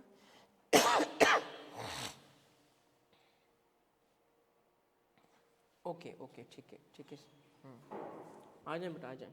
अच्छा बेटा, ये तरह क्लेरिफाई, मैंने बच्चों को कहा ना कि बुक को सर्च करो, बुक में ये लाइन मौजूद है एक जगह पे, ये देखो बुक में मौजूद है। दो बुक्स मैंने सर्च किए हैं, अभी एक में आ रहा है ये वाला हाँ, सर्च चार्ज, और दूसरा वाले में नहीं आ रहा। दो बुक कौन सी? दोनों उसकी है कैफ टू की, लेकिन समझ नहीं आ रहा कौन सी मैं बताता हूँ बेटा, बैठ जाए। इसका मतलब ये है, देखिए असल में ना बुक जो इशू की गई है, आईकैप ने जो बुक इशू की है उसमें मैंने भी, चूँकि लास्ट टाइम सर इसीलिए मैं कह रहा था कि बुक में नहीं है, मगर अभी एक बच्चे ने बताया है कि है, ठीक है। अब मैंने भी सर्च किया है अभी आपके सामने, क्योंकि मैं जो पहले सर्च किया था तो मुझे नहीं मिला था, जैसे आपने सर्च किया आपको नहीं मिला ना। अभी मैंने जो सर्च किया आईकैप की वेबसाइट से ही किया, आपने कहाँ से किया? सर एक बुक में यही लाइन लिखी है एग्जैक्ट। हाँ नहीं, मगर आपने कहाँ से सर्च किया? आपके पास सेव की हुई थी या आपने सेव की हुई है ना? लेकिन जो इस वक्त आईकैप की बुक मैंने डाउनलोड की है उसमें ये मौजूद है, इसका मतलब आईकैप ने किसी वक्त इसको ऐड कर दिया है। अब कब ऐड किया है? जब भी ऐड किया है, एज ऑफ नाउ तो शामिल है ना, तो लेट्स फॉलो दिस। प्रीवियस जो बुक मैंने देखी थी, यानी ड्यूरिंग कोर्स पढ़ाते वक्त, उस वक्त ये नहीं थी लाइन उसमें, क्योंकि लॉ में मौजूद है ये चीज़, मैं आपको बार बार बता रहा हूँ, लॉ में मौजूद है, बुक के हिसाब से सिलेबस तय होता है। अब चूंकि अभी एज ऑफ नाउ हमने डाउनलोड करके देखा है, तो इसका मतलब आईकैप ने किसी वक्त, अब ये आईकैप सेपरेट गाइडेंस इशू करता है सिलेबस में चेंजेस की, वो अभी तक मेरे सामने नहीं आई, मगर मैं मोहतात अप्रोच की वजह से इसको कह रहा हूँ कि ऐड कर लो। मोहतात अप्रोच अब यही होगी, अब यही होगी क्योंकि हमारे सामने बेस मौजूद है, ठीक है बेटा। ऑनलाइन बेटा ये चीज़ पहले भी, जैसे यहाँ पे भी स्टूडेंट हैं, उन्होंने भी ये बात जो है वो चेक की थी, बुक में नहीं है। अभी भी जो बुक अगर आपके पास है मुझे शेयर करें जिसमें नहीं है, ज़रा उसकी अपडेशन हम चेक कर लेंगे, मगर मोहतात अप्रोच यही है, इसको ऐड कर लो लाइबिलिटी में। अब इसको कहते हैं क्या? हाँ सरचार्ज, मगर कौन सा? ये सुपर टैक्स वाला सरचार्ज है। सिर्फ सरचार्ज नहीं कहते बेटा, सरचार्ज का मतलब तो पता नहीं कुछ भी निकल सकता है। और ये हम ऐड कर रहे हैं, ये किस पे लगता है? टैक्स, टैक्स पे लगता है, टैक्स पे, टैक्स का सरचार्ज टैक्स पे लगता है, टैक्स जो आपने कैलकुलेट किया ना उसी पे, ओके। और ये याद रखिएगा, एक बात इसकी वजाहत कर दूं, अब चूँकि जिक्र हुई है ये आपकी सिर्फ उस इनकम पे लगेगा जो टेबल के हिसाब से कैलकुलेट होगी बस, बाकियों पे नहीं लगेगा। डिवीजन 1 पार्ट 1, मतलब जो टेबल के हिसाब से रेट लगेगा, एफटीआर वेफटीआर पे ये नहीं होता, सही है। तो आपकी फिर टोटल लायबिलिटी बन गई, टोटल टैक्स लायबिलिटी। 10 मिलियन की जो टैक्सेबल इनकम है कंडीशन है वो कंडीशन है, वो कंडीशन है, वो कंडीशन है बेटा। ये चीज़ हमने अभी एक डिस्कस की, आप भी ज़रा सुन लें कि आईकैप की बुक जो हमने ड्यूरिंग द कोर्स यूज़ की थी उसमें ये नहीं लाइन मौजूद थी। आज एक बच्चे ने सर्च किया है आईकैप की बुक में, ये ऐड किया गया है, ये जो हम कह रहे थे ना कि नहीं है, तो 2 बुक्स आपके पास जो बाइक भी देख रहा है, एक में है एक में नहीं है, तो इसका मतलब है कि हमने ये किसी वक्त ऐड कर दिया है ये सेक्शन सिलेबस हमारा। याद रखिएगा कि सिर्फ सोल सिलेबस का डिटर्मिनेंट जो होगा ना वो होगा बुक में जो लाइन भी होगी हमें उसको अकोमोडेट करना है। तो अभी ये मेरे लिए भी मैंने अभी खोला है तो मुझे नज़र आई है, वो बच्चे ने बताया है, ये नहीं थी लाइन, ये मौजूद नहीं थी, ये अभी ऐड की गई है। अब कब ऐड की गई है हमें नहीं पता, बट आप इसकी वजह से ये जो हम डिस्कशन कर रहे थे ना ये ऐड कर लो बस। अब इसकी थोड़ी वजाहत की है मैंने, वो दोबारा करता हूँ कि ये कब टैक्स लगता है सुपर टैक्स सरचार्ज पे, जब किसी बंदे की इनकम टैक्सेबल इनकम 10 मिलियन से ऊपर हो। मगर ये टैक्स लगता है टैक्स पे, टैक्स भी कौन सा, जो टेबल के हिसाब से कैलकुलेट होता है, बाकी किसी पे नहीं लगता। टेबल के मुताबिक जो टैक्स लगेगा उसका 10% बस। तो जैसे वो रिड्यूस रेट्स सेपरेट रेट्स उस पर नहीं लगता, तो हमने क्या किया 10% इस पर ऐड कर दिया, टोटल ये हो गया। सही है, ये हमने अभी कंक्लूड कर ली बात। ये इसलिए हमने ऐड किया है क्योंकि आके अपने उसको इनकॉर्पोरेट कर दिया है। अब कब किया मैं चेक करूंगा जाके, ठीक है। मुतात ये कर लो, उसने खुद भी सजेस्टेड आंसर में नहीं किया बट आप ऐड कर लो। चलो हाँ बेटा अली, ये चीज़ चूँकि अभी आइडेंटिफाई आपने कर दिए तो हम इसको अकोमोडेट कर रहे हैं, सेट है। चलो नेक्स्ट बेटा, अब हम आते हैं सेकंड पार्ट की तरफ। सेकंड पार्ट है कि कौन सा, सेकंड पार्ट है एओपी के मेंबर का। देखिए एओपी के मेंबर की टैक्सेशन में आपने क्या करना है, पहले तो टैक्स कैलकुलेट करते वक्त कोई टेंशन नहीं लेनी, ठीक है। ये किसकी इनकम फर्दर गिवन थी सवाल में, सुल्ताना।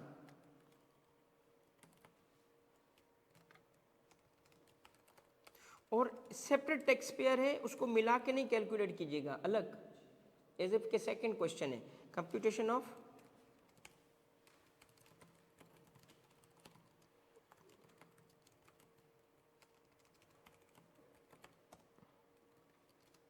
और आपका टैक्स पेयर है 24। अच्छा अब आए उसकी 2-3 ट्रांजेक्शन्स को अब गौर से पढ़ें। कहाँ गया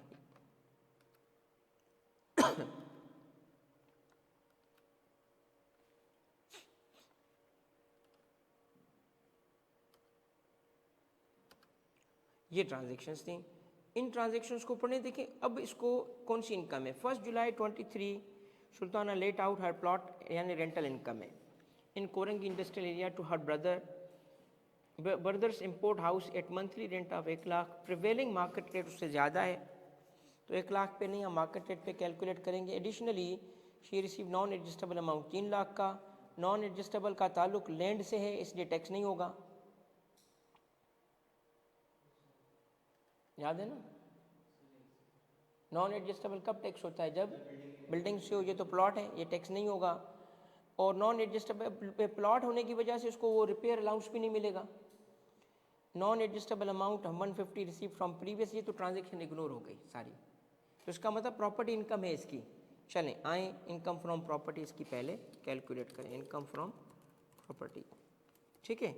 वही सादा सी ट्रांजेक्शन है, पहले रेंट 1 लाख और 1,80,000 कौन सा लूँगा, 170 लेंगे क्योंकि लेस देन फेयर मार्केट और भाई भी है, इसका मतलब लेस देन फेयर मार्केट पे चल रही है, तो हम इक्वल टू फेयर मार्केट लेंगे। और कितना लेंगे, 1 जुलाई है तो पूरे 12 महीने, पूरे 12, ऐसे ही ना।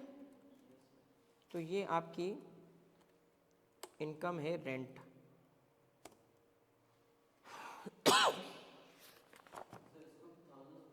हाँ 1000s में कर ले बेटा,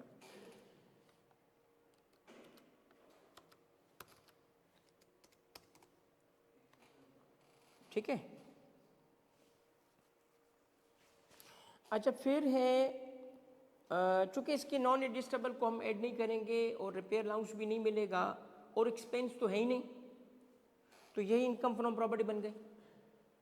देख लें बेटा, चूँकि प्लॉट है ना, तो 2 चीज़ें जो लैंड के साथ लिंक हमने की, दोनों की ट्रीटमेंट इग्नोर करना हुई, एक नॉन एडजस्टेबल अमाउंट और दूसरा रिपेयर अलाउंस, दोनों इसको नहीं मिलते, सही है। तो इसकी इनकम फ्रॉम प्रॉपर्टी यही है, यही इनकम फ्रॉम प्रॉपर्टी है। और इनकम फ्रॉम प्रॉपर्टी के हेड में और कुछ भी नहीं है, ये इसका पहला हेड हो गया, दूसरा हेड देखते हैं इसका क्या है। सवाल में दूसरा हेड इसका समझ आया कि नहीं आया? हमने क्यों दोनों इग्नोर किया? देखें, रिपेयर अलाउंस हम अज्यूम करके हमेशा देते हैं मगर बिल्डिंग हो ना। दूसरा है कि Sultan receive 2000 shares from foreign company lucky Inc listed in USA from our friend. Okay,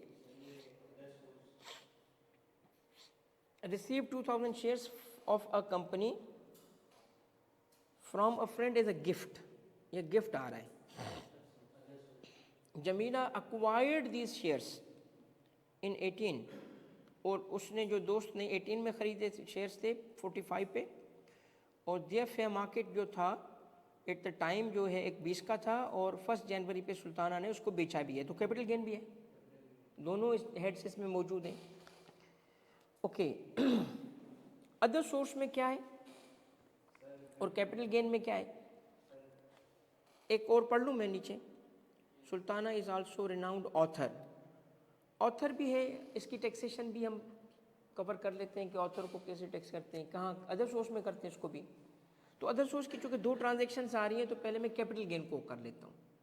पहले कैपिटल गेन कर लूँ, जैसे आप कहें। अदर सोर्स पहले लिखें, कैपिटल गेन बाद में लगे, फ़र्क नहीं पड़ता, मगर हम थोड़ा चूँकि इसमें कैपिटल गेन को पहले लेते हैं। कैपिटल गेन्स के हेड को, कैपिटल गेन में इसने क्या है, शेयर्स बेचे हैं। कितने शेयर्स बेचे हैं वो आइडेंटिफाई करें। कंसीडरेशन रिसीव्ड क्या है, कॉस्ट क्या है। सवाल में जो डेटा गिवन है, इसने टोटल शेयर्स कितने बेचे हैं? 120। ये देखो, fair market value at the time,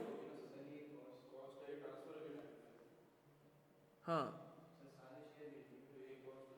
हाँ, इसने सारे शेयर्स बेच दिए हैं, मगर fair market value at the time of transfer to Sultana 120 है।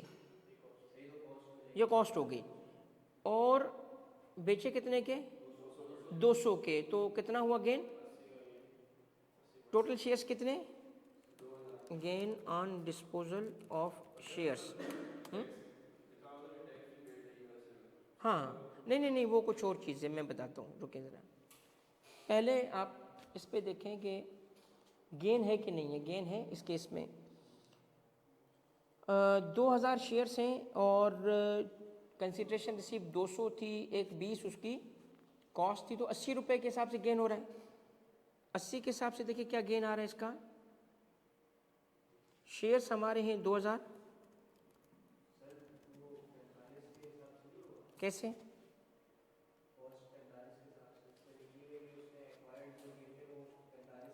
हाँ, मगर आपकी बात दुरुस्त है, मैं इसको सबके लिए एक्सप्लेन करता हूँ, दोनों करेक्ट हैं। बेसिकली जब हम गिफ्ट में कोई चीज़ लेते हैं, गिफ्ट में चीज़ जब मिलती है तो हमारी कॉस्ट क्या होगी? इसमें दोनों को एग्जामिनर करेक्ट मानता है, और उसने लिखा है पास्ट में कि दोनों करेक्ट हैं, और वो बात सही कह रहा है। क्यों?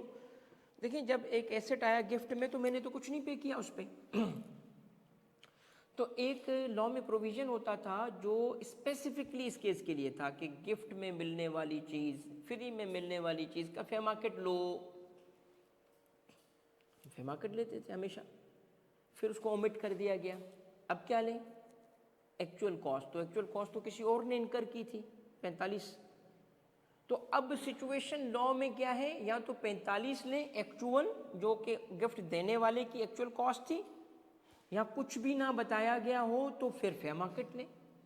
तो एग्जामिनर ने अभी भी पुरानी प्रैक्टिस को, और देखें बात यह है कि वो जो फेयर मार्केट वाला प्रिंसिपल है वो ज़्यादा फेयर भी है।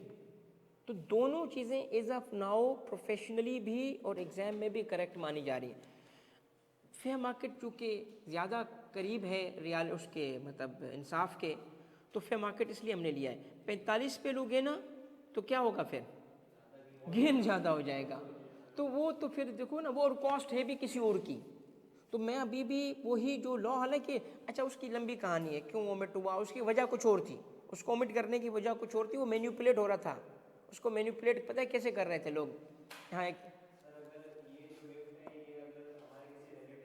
रुको मैं केस बताता हूँ तुम्हें। पता है इसको मार्केट कैसे मैन्युपुलेट करी थी? 45 अब इसी केस में देखो, खुद खरीदा कितने का, 45 का, बेच रहा है कितने का, 200 का, कितना गेन है, 155 का। अब वो बचने के लिए क्या करते थे, ये गिफ्ट दे देते थे।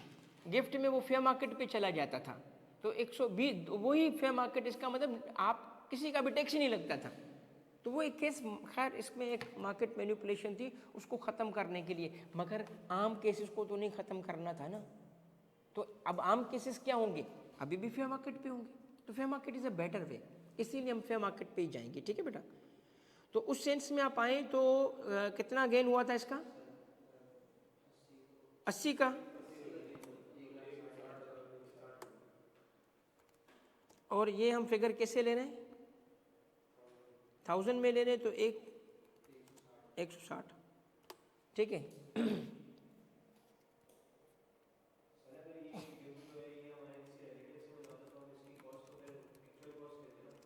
नहीं नहीं, देखिए उसके लिए भी सेम रूल है, हाँ सारे के लिए सेम है, क्योंकि देखो आप उसका फेयर मार्केट लो ना। अच्छा कॉस्ट बड़ा गलत भी नहीं है, वो भी जो कॉस्ट लेगा वो भी करेक्ट है, क्योंकि लॉ में दोनों पॉसिबिलिटीज हैं। गेन ज़्यादा आ जाएगा बस। अदर सोर्स में पहली ट्रांजैक्शन थी गिफ्ट की। अब गिफ्ट अगर कोई फ्रेंड दे तो हम टैक्स करते हैं, correct, okay. Income from other source में ये जो गिफ्ट है जरा इसको देखें।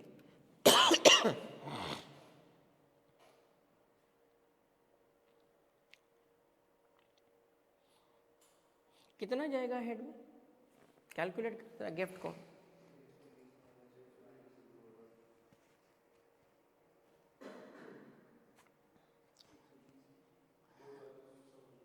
आपको पता है ये लास्ट में इसको देख रहा हूँ आपके साथ ही, इनकम फ्रॉम अदर सोर्स में ये ट्रांजैक्शन एग्जामिनर ने कंसिडर ही नहीं की थी, यानी ICAP के सजेस्टेड आंसर में ये नहीं है, मगर होगी।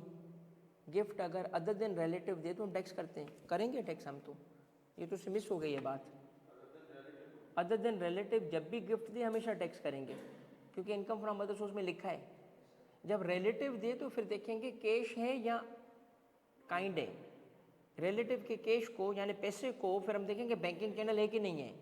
तो ये तो बेसिक रूल है गिफ्ट का, गिफ्ट तो टैक्स होता है, आप इसको इग्नोर नहीं करिए। मिस हो गया उससे ट्रांजैक्शन, जिसने सॉल्यूशन बनाया है उस वक्त भी ये लॉ मौजूद था, ये नहीं कि लॉ अभी आया है, लॉ पुराना है, काफ़ी साल हो गए इसको। यार आपको पता है एक दफ़ा फाइनल का एक पेपर आया और पाकिस्तान के टॉप के एक बिग 4 के मैनेजिंग पार्टनर हैं, बहुत बड़ा नाम है, नाम नहीं लूँगा, वो मेरे पास बैठे हुए थे टैक्स के किसी केस के सिलसिले में। तो पेपर का पता चला, वो मुझे भी उसी वक्त मैसेज आया कि जी आज पेपर आया। तो उन्होंने कहा तारिक आपने पेपर देखा है, मैं कहा नहीं सर नहीं देखा। बहुत बड़ा मतलब इसकी 45 साल सिर्फ टैक्स की एक्सपर्टीज़ होगी, बहुत बड़ा नाम है, पाकिस्तान की टॉप की फर्म का मैनेजिंग पार्टनर था। बट बहरहाल उन्होंने पता क्या बोला, कहता ऐसा पेपर आया कि आप और हम भी बैठेंगे ना तो हमें 4 घंटे लग जाएंगे। यानी इतनी एक्सपर्टीज़ के बावजूद भी हमें भी 4 घंटे लगेंगे, उसको 4 घंटे लगेंगे, तो बच्चे से क्या एक्सपेक्टेशन है। मगर बहरहाल ये रियलिटी है, आपके पास कोई वे नहीं है भागने का, तुम्हारी मजबूरी है। तो और तुम एक बात बताऊं, जब तुम्हारे पीछे ICAP पढ़ता है तुम कर भी लेते हो ना। बड़ी बात तो ये है कि वो 4 घंटे वाला बस 2.5 घंटे में भी तो कर लेते हो ना तुम लोग, पेपर पास भी होता है, मेरिट भी आते हैं, तो डरना किस चीज़ का भाई। उससे मिस हो गई है तो क्या मतलब, तुमसे भी मिस होगी, नहीं ये जस्टिफिकेशन नहीं है। चलो बेटा गिफ्ट कितने का था, अब आप गिफ्ट कैसे कैलकुलेट करते हैं, मिला कितना, 120 में मिला, नहीं नहीं नहीं, जब मिला अब वो तो बेचा बाद में ना, बेचने पे नहीं जाओ। गिफ्ट को कैसे कैलकुलेट करते हैं, जिस दिन मिला उस वक्त का फेयर मार्केट निकालो, 120 का वो फेयर मार्केट है उसका, ओके। और कितने शेयर्स हैं, 2000 शेयर्स हैं, ठीक है। देखिए गिफ्ट में वही प्रॉब्लम आएगा फिर, नहीं नहीं नहीं नहीं, गिफ्ट के लिए भी फिर कहा गया है ना कि फेयर मार्केट, गिफ्ट के लिए कोई रूल नहीं है। सिंपली रूल क्या है, जो एसेट मिला उसका फेयर मार्केट निकालो, अगर काइंड का है, और ऐड कर दो, और ऐड कर दो, ओके। कितने का मिला। पहला सवाल, जब भी गिफ्ट आएगा ना, कोई भी चीज़ आए, पहले देखा करो देने वाला कौन है, गिफ्ट फ्रॉम फ्रेंड, टैक्स होगा।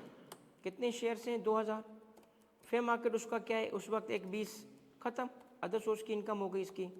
भाई हम नहीं देखेंगे कि ये लिखेंगे 2.20 और 2.40 बल्कि, क्योंकि हम नहीं देखेंगे कि उसको वो जो गिफ्ट था वो कैश में मिला या काइंड में मिला, हम सीधा टैक्स कर देंगे, क्योंकि other than relative gift tax हो जाता है अदर सोर्स की। ये पॉइंट है अदर सोर्स का, ठीक है बेटा, क्लियर है ना ये बात? ये एग्जामिनर ने सजेस्टेड आंसर ने मिस कर दिया था। अच्छा, अब इसका आ रहा है बुक। अच्छा, बुक भी अदर सोर्स की इनकम है, हालांकि अदर सोर्स की लिस्ट में नहीं है, चलो कोई बात नहीं है। हमने कहा था कोई भी इनकम किसी जगह पे भी कवर नहीं होगी, अदर सोर्स में कवर होगी तो अदर सोर्स में आएगी। मगर इस पर एक क्लेरिफिकेशन, रिनाउंड ऑथर है, इसने ओशन ऑफ प्लास्टिक के नाम से किताब लिखी, over the 2 years and half she received a lump sum amount of 504 as royalty for her latest work, ठीक है। अब एक चीज़ याद रखिएगा सिर्फ आप लोग, कि जब भी किसी की ऑथर की इनकम आए तो एक चीज़ नोट करनी है कि उसको बुक बनाने में कितना टाइम लगा, या उस वर्क ऑफ आर्ट कितना टाइम लगा। 3 साल तो नहीं लगे, बस ये देखना है आपने। ये बात क्यों मैं कह रहा हूँ 3 साल नहीं, इसको 3 साल नहीं लगे थे, इसने 3 साल ना लगने की वजह से सारा का सारा टैक्स कर देंगे, मगर 3 साल नहीं लगे इसको। बस एक पॉइंट ये नोट करें आज के लिए कि अगर रुको एक second give me a second. ये जो ऑथर्स होते हैं ना, इसको जो पैसे मिलते हैं इसको रॉयल्टी भी कहते हैं। तो इस आपने देखा था रॉयल्टी कहाँ पे टैक्स होती है, अदर सोर्स में, इसलिए ये अदर सोर्स की इनकम है। और ऑथर्स की इनकम वैसे भी अदर सोर्स में आती है। इसको पैसे कितने मिले, 5,04,000 ही हम इनकम में ऐड कर रहे हैं, 5,04,000 ही ऐड कर रहे हैं। रुको मैं बताता हूँ, रुको ज़रा, मैं पहले इसको ऐड कर लूँ। 5,04,000 ही हम इसको ऐड कर रहे हैं, सही है, चलो रुक जाओ। ऐसे ही है, आंसर में भी ऐसे ही था, हम भी ऐसे ही करेंगे। अच्छा, और कोई इनकम है इसकी, ताकि इसको कंक्लूड करके फिर मैं वो डिस्कशन करूँगा। टाइम थोड़ा सा कम है तो मैं चाहता हूँ पहले कंक्लूड कर लूँ फिर डिस्कशन करूँ, जो कि वजाहती डिस्कशन होगी। वजाहती डिस्कशन अब मैं रुक गया हूँ, मैं करते करते रुका हूँ, मैं करूँगा, फिर पहले इसको सवाल को कंप्लीट कर लें। टाइम कम है हमें, मेरा एक अगला सेशन भी है ना, इस वजह से मुझे स्टॉप करना पड़ेगा। अच्छा बेटा, अब रॉयल्टी कौन सी है, रॉयल्टी है बुक, ये ज़रूर लिखना, ओके।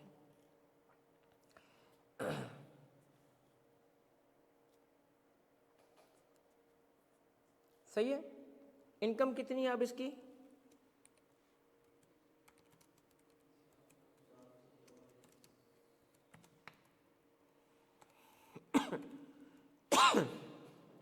ये इसकी इनकम है जो टैक्सेबल इनकम है, मगर इसका शेयर कितना है,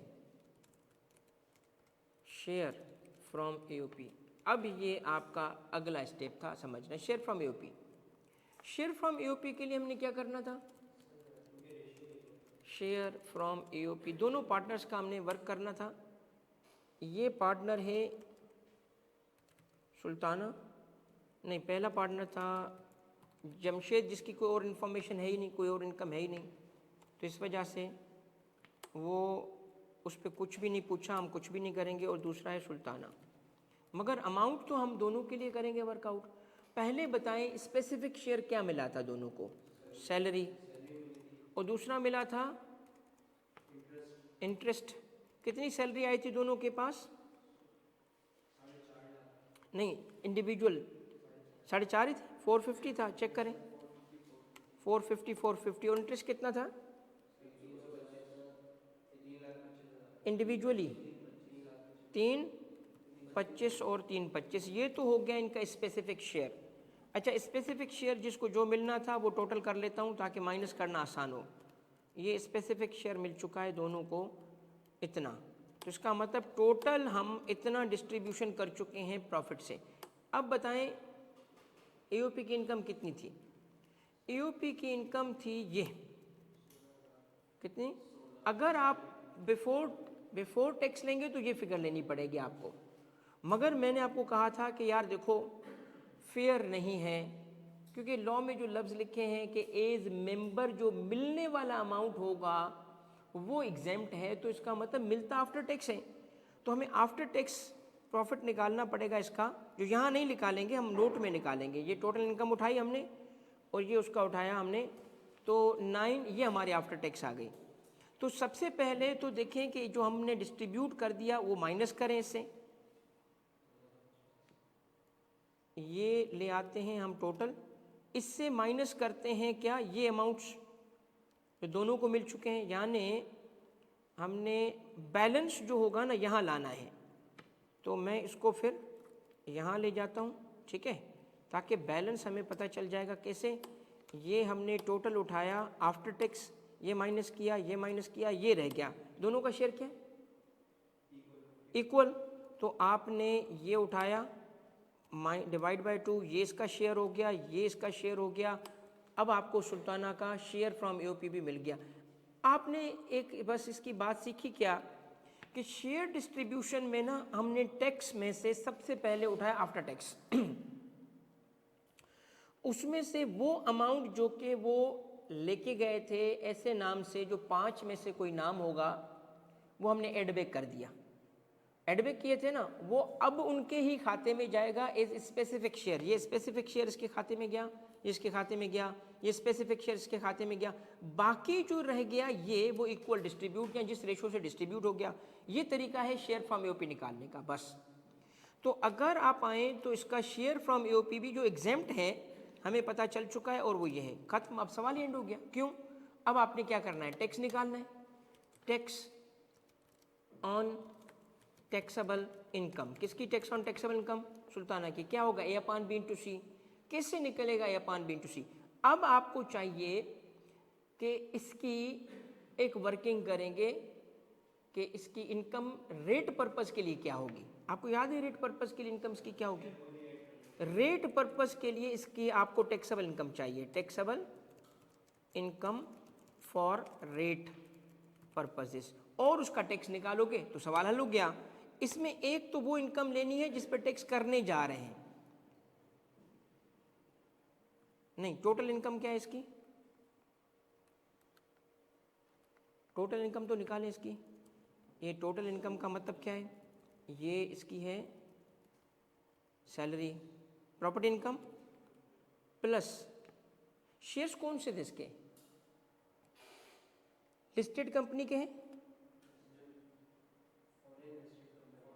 मगर लिस्टेड पाकिस्तान में तो नहीं है ना। आपने अगर गौर से पढ़ा हो, हाँ, नहीं नहीं नहीं नहीं, लिस्टेड सिक्योरिटीज़ में जो आपने पढ़ा था, सिक्योरिटीज़ में एक चीज़ आपने पढ़ी थी, गवर्नमेंट नहीं है, गवर्नमेंट नहीं है, लिस्टेड कंपनी गवर्नमेंट नहीं है, पब्लिक कंपनी। एक चीज़ बड़ी ज़बरदस्त आ गई, अच्छा हुआ कि इसके अंदर पब्लिक कंपनी की डेफिनेशन में पहला क्या था, गवर्नमेंट ऑफ पाकिस्तान हो, वो भी नहीं है, प्रोविंशियल गवर्नमेंट है, वो भी नहीं है, फॉरेन गवर्नमेंट हो, वो भी नहीं है। ये गौर से देखो, a company whose shares were traded, क्या लिखा है, अ रजिस्टर्ड पाकिस्तानी।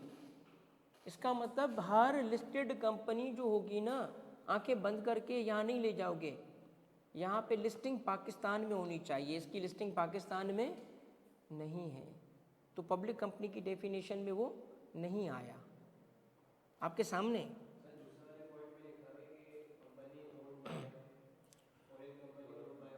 हाँ बिल्कुल, इसमें एक कंपनी पाकिस्तान में होनी चाहिए, उसकी शेयर होल्डिंग फॉरेन कंपनी के पास होनी चाहिए, और वो फॉरेन कंपनी फॉरेन गवर्नमेंट की ओनरशिप में होनी चाहिए, वो केस भी नहीं है।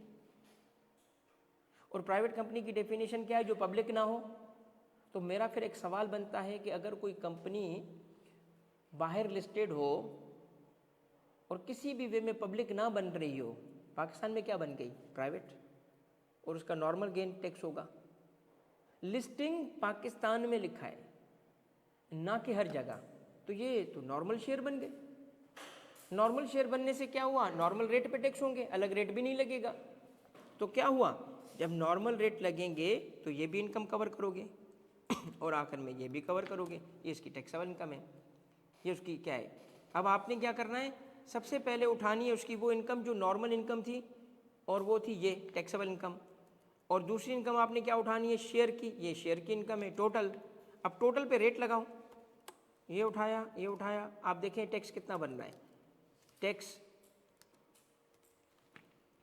6.9 बिलियन पे कितना बनेगा,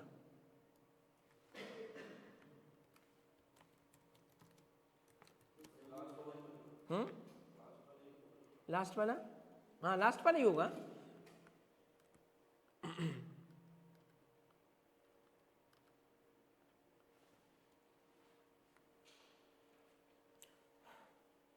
ये रेट्स यहाँ पे भी खुले,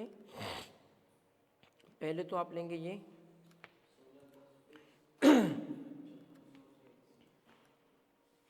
पहले तो आपने लिया ये, फिर आप क्या करेंगे, इससे 3 0 माइनस कर दें, ओके। फिर आप क्या करेंगे, फिर आप भाई उठाएंगे यहाँ से लिमिट, ये लिमिट है 5600 की, और इसे हम माइनस करेंगे उसकी इनकम से।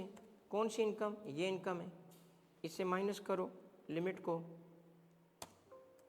ये आपकी इनकम आ गई है उसकी, जिस पे रेट लगाएंगे कितना, जिस पे रेट लगाएंगे 45%। तो आपके पास टैक्स ये प्लस ये टैक्स आ गया, ये आ गया टैक्स, नहीं इस तरफ, ये कितना आ रहा है,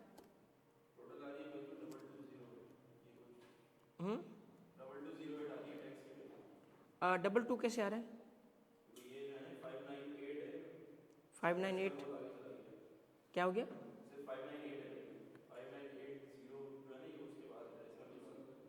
नहीं तो इसमें क्या गलती कहाँ हो रही है, चेक, हाँ 45 से ही कर दिया यार, 0.45 सब सही है, ठीक है। ये टैक्स हो गया। अब आपके पास टैक्स भी आ गया, टैक्सेबल इनकम भी आ गई, तो केस क्या करेंगे, अब इसको इस्तेमाल करेंगे ये अपन बी में, और किससे आप टैक्स करोगे, इस इनकम को टैक्स करोगे जो उसकी टैक्सेबल इनकम है। इसे टैक्स करने का तरीका क्या होगा, पहले ए आपको चाहिए, ए का मतलब क्या है, टैक्स, और ये टैक्स आ चुका है। आपको चाहिए बी आपकी वो रेट वाली टैक्सेबल इनकम है, और आपको चाहिए सी आपका यही टैक्स है और टैक्सेबल इनकम है ये। आप अब अप्लाई करेंगे क्या, C multiplied by A divide by B, ये टैक्स आ चुका है। शेयर फ्रॉम एओपी तो हमने कुछ नहीं करना, सिर्फ रेट पर्पज में यूज करना है, एग्जाम्प्ट है वो।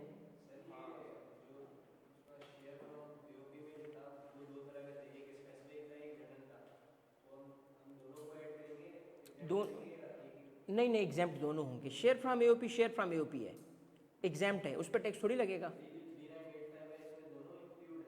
इसमें दोनों इंक्लूड है।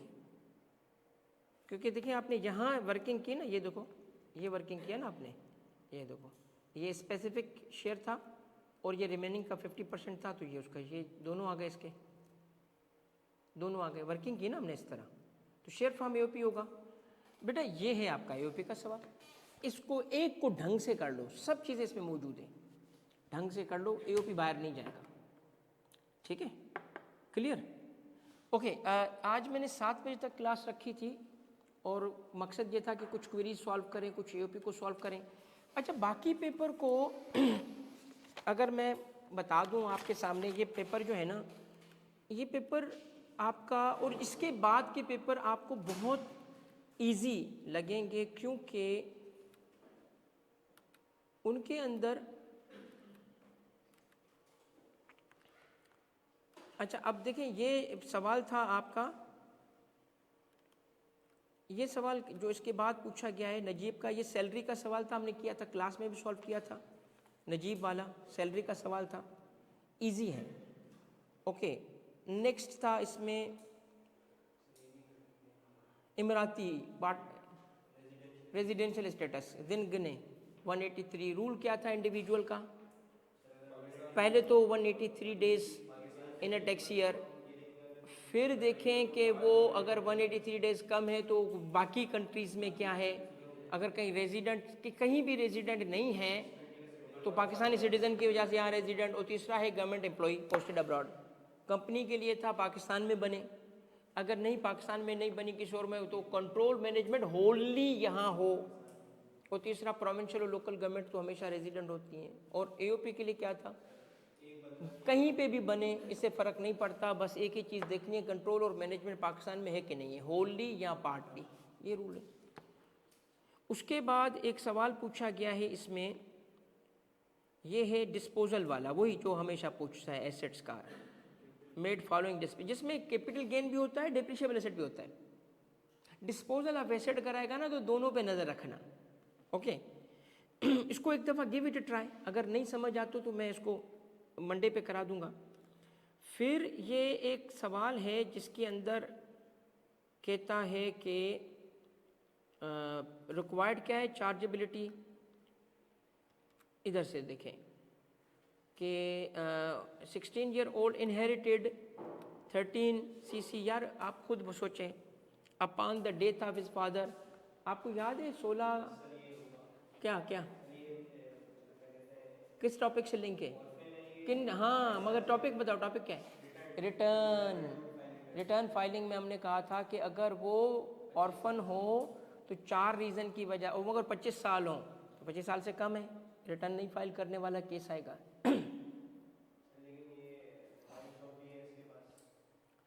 अब सिर्फ एक ही वजह हो ना रिटर्न फाइल ना करने की, और वो 4 रीजंस थी। प्रॉपर्टी की ownership, 16 year old inherited 13 CC car valued at 6 million upon the death of his father, further more inherited open a mobile shop. अब बताएं, मोबाइल शॉप तो है मगर उसमें 5 लाख है, तो हमने पढ़ा था कि अगर 3 लाख से ऊपर भी किसी की बिजनेस इनकम हो गई ना तो रिटर्न फाइल करेगा।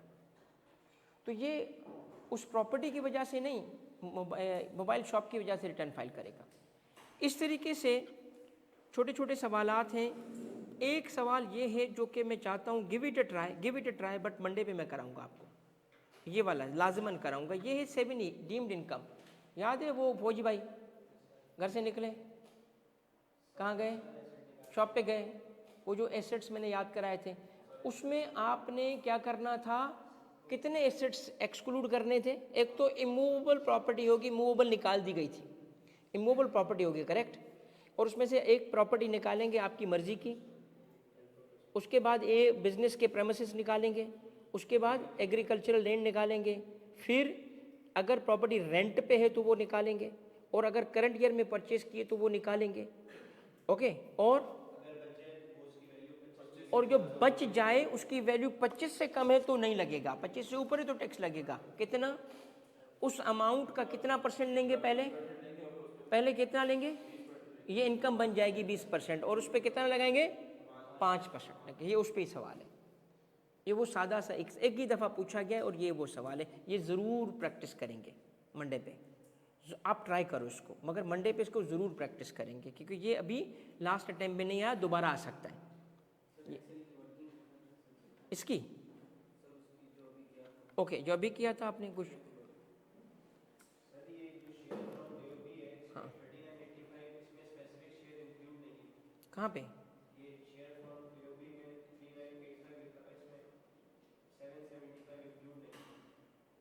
नहीं क्यों, ओके ओके, रुको रुको रुको रुको यार, ये फिर करेक्शन कर लें बेटा। हाँ ऐड नहीं किया था हमने बेटा, ये kindly please make a correction कि हमारा शेयर फ्रॉम एओपी जो आ रहा है ना दोनों मिलके आएगा। उस वक्त क्यों नहीं बताया, चुप करके बैठे थे। अच्छा नहीं नहीं नहीं नहीं, ऐड सबको ऐड करेंगे बेटा, सबको ऐड करेंगे। मैंने वो शायद इसको ऑटो पे किया था या क्या हमने किया था, ये क्यों आ रहा है अपीयर, नहीं ये ऐड क्यों नहीं कर रहा है इसको सही से। एक्सेल का कोई, ये देखो अभी भी सही नहीं कर रहा, इसका मतलब ये एक्सेल का कोई गड़बड़ हो गया था फार्मूला। ये अमाउंट यूज़ होगा बेटा, ना कि ये प्लीज़ आपको बात समझ आ गई, ये प्लीज़ रीडू इट, ये आप घर पे प्रैक्टिस कीजिएगा कि शेयर फ्रॉम एओपी जो हमने लिया है ना वो गलती से ये ले लिया था क्योंकि हमें एक्सेल में कोई प्रॉब्लम आ गई थी। ये शेयर पूरा लेना है ना यार, पूरा लेना है तो पूरे में वाकई अमाउंट डिफरेंट आ रहा था। ये फिगर हम चेंज कर देंगे, यहाँ पे फिर आपका ये शेयर आ जाएगा, टोटल चेंज कर देगा सारी फिगर्स को। तो यहाँ से बल्कि कॉपी करने के बजाय इसको रीडू कर लें, और अगर किसी को दिक्कत है तो मंडे पे इंशाल्लाह यहाँ से करेंगे, ठीक है। पूरे पेपर के अंदर आगे के जो सवाल है ना, इसमें सिर्फ एक सवाल था जो मेरी कंसर्न का था, ये वो था 7E वाला। बाकी जो सेल्स टैक्स का सवाल था उसके अंदर 3 डिफरेंट केसेस थे, A, B और C वाले, सारे हमने किए थे। अगर किसी को उसमें भी दिक्कत है तो इसका सॉल्यूशन ये अभी मैं शेयर कर ही देता हूँ। सेल्स टैक्स वाले का जो इसमें A, B, C है ना, उसके अंदर कुछ केसेस हैं। अगर कोई समझता है कि उसको दिक्कत होगी तो मैं सॉल्यूशन अभी मेरी अगली क्लास होगी उसके फौरी बाद में आपसे एक सॉल्यूशन एक्सेल में शेयर कर रहा हूँ। उसमें ये आपको लास्ट अटेम्प्ट के सेल्स टैक्स के सॉल्यूशन मिल जाएंगे। लास्ट अटेम्प्ट के 6-7 सवाल हैं इस शीट में, रिमेनिंग में बाद में रात को जाके शेयर करता हूँ। मेहरबान वाला भी शेयर कर देता हूँ बेटा, ठीक है। चलें बेटा, थैंक यू, जज़ाकल्लाह। मंडे पे इंशाल्लाह मुलाकात होगी। इन द मीन टाइम अगर आप रिवाइज कर रहे हो, जहाँ जहाँ दिक्कत मिल रही है तो प्लीज़ मुझसे मैसेज पे शेयर कर दो या कॉल करके बता दो, सेट है।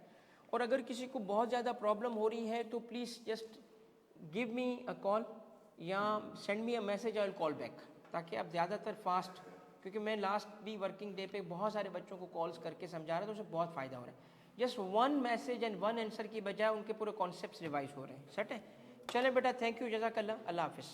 अली बेटा मुझे कॉल करो बेटा, या मैं आपको एक काम करता हूँ, अभी मुझे अपना नाम भेजोगे ना तो मैं आपको कॉल बैक करूँगा क्लास के बाद, अगर तुम्हारा कोई अर्जेंट मैटर है तो, वरना फिर इंशाल्लाह मैसेज रात को देख के रिप्लाई कर दूँगा, सेट है। चलो बेटा, अल्लाह हाफिज़।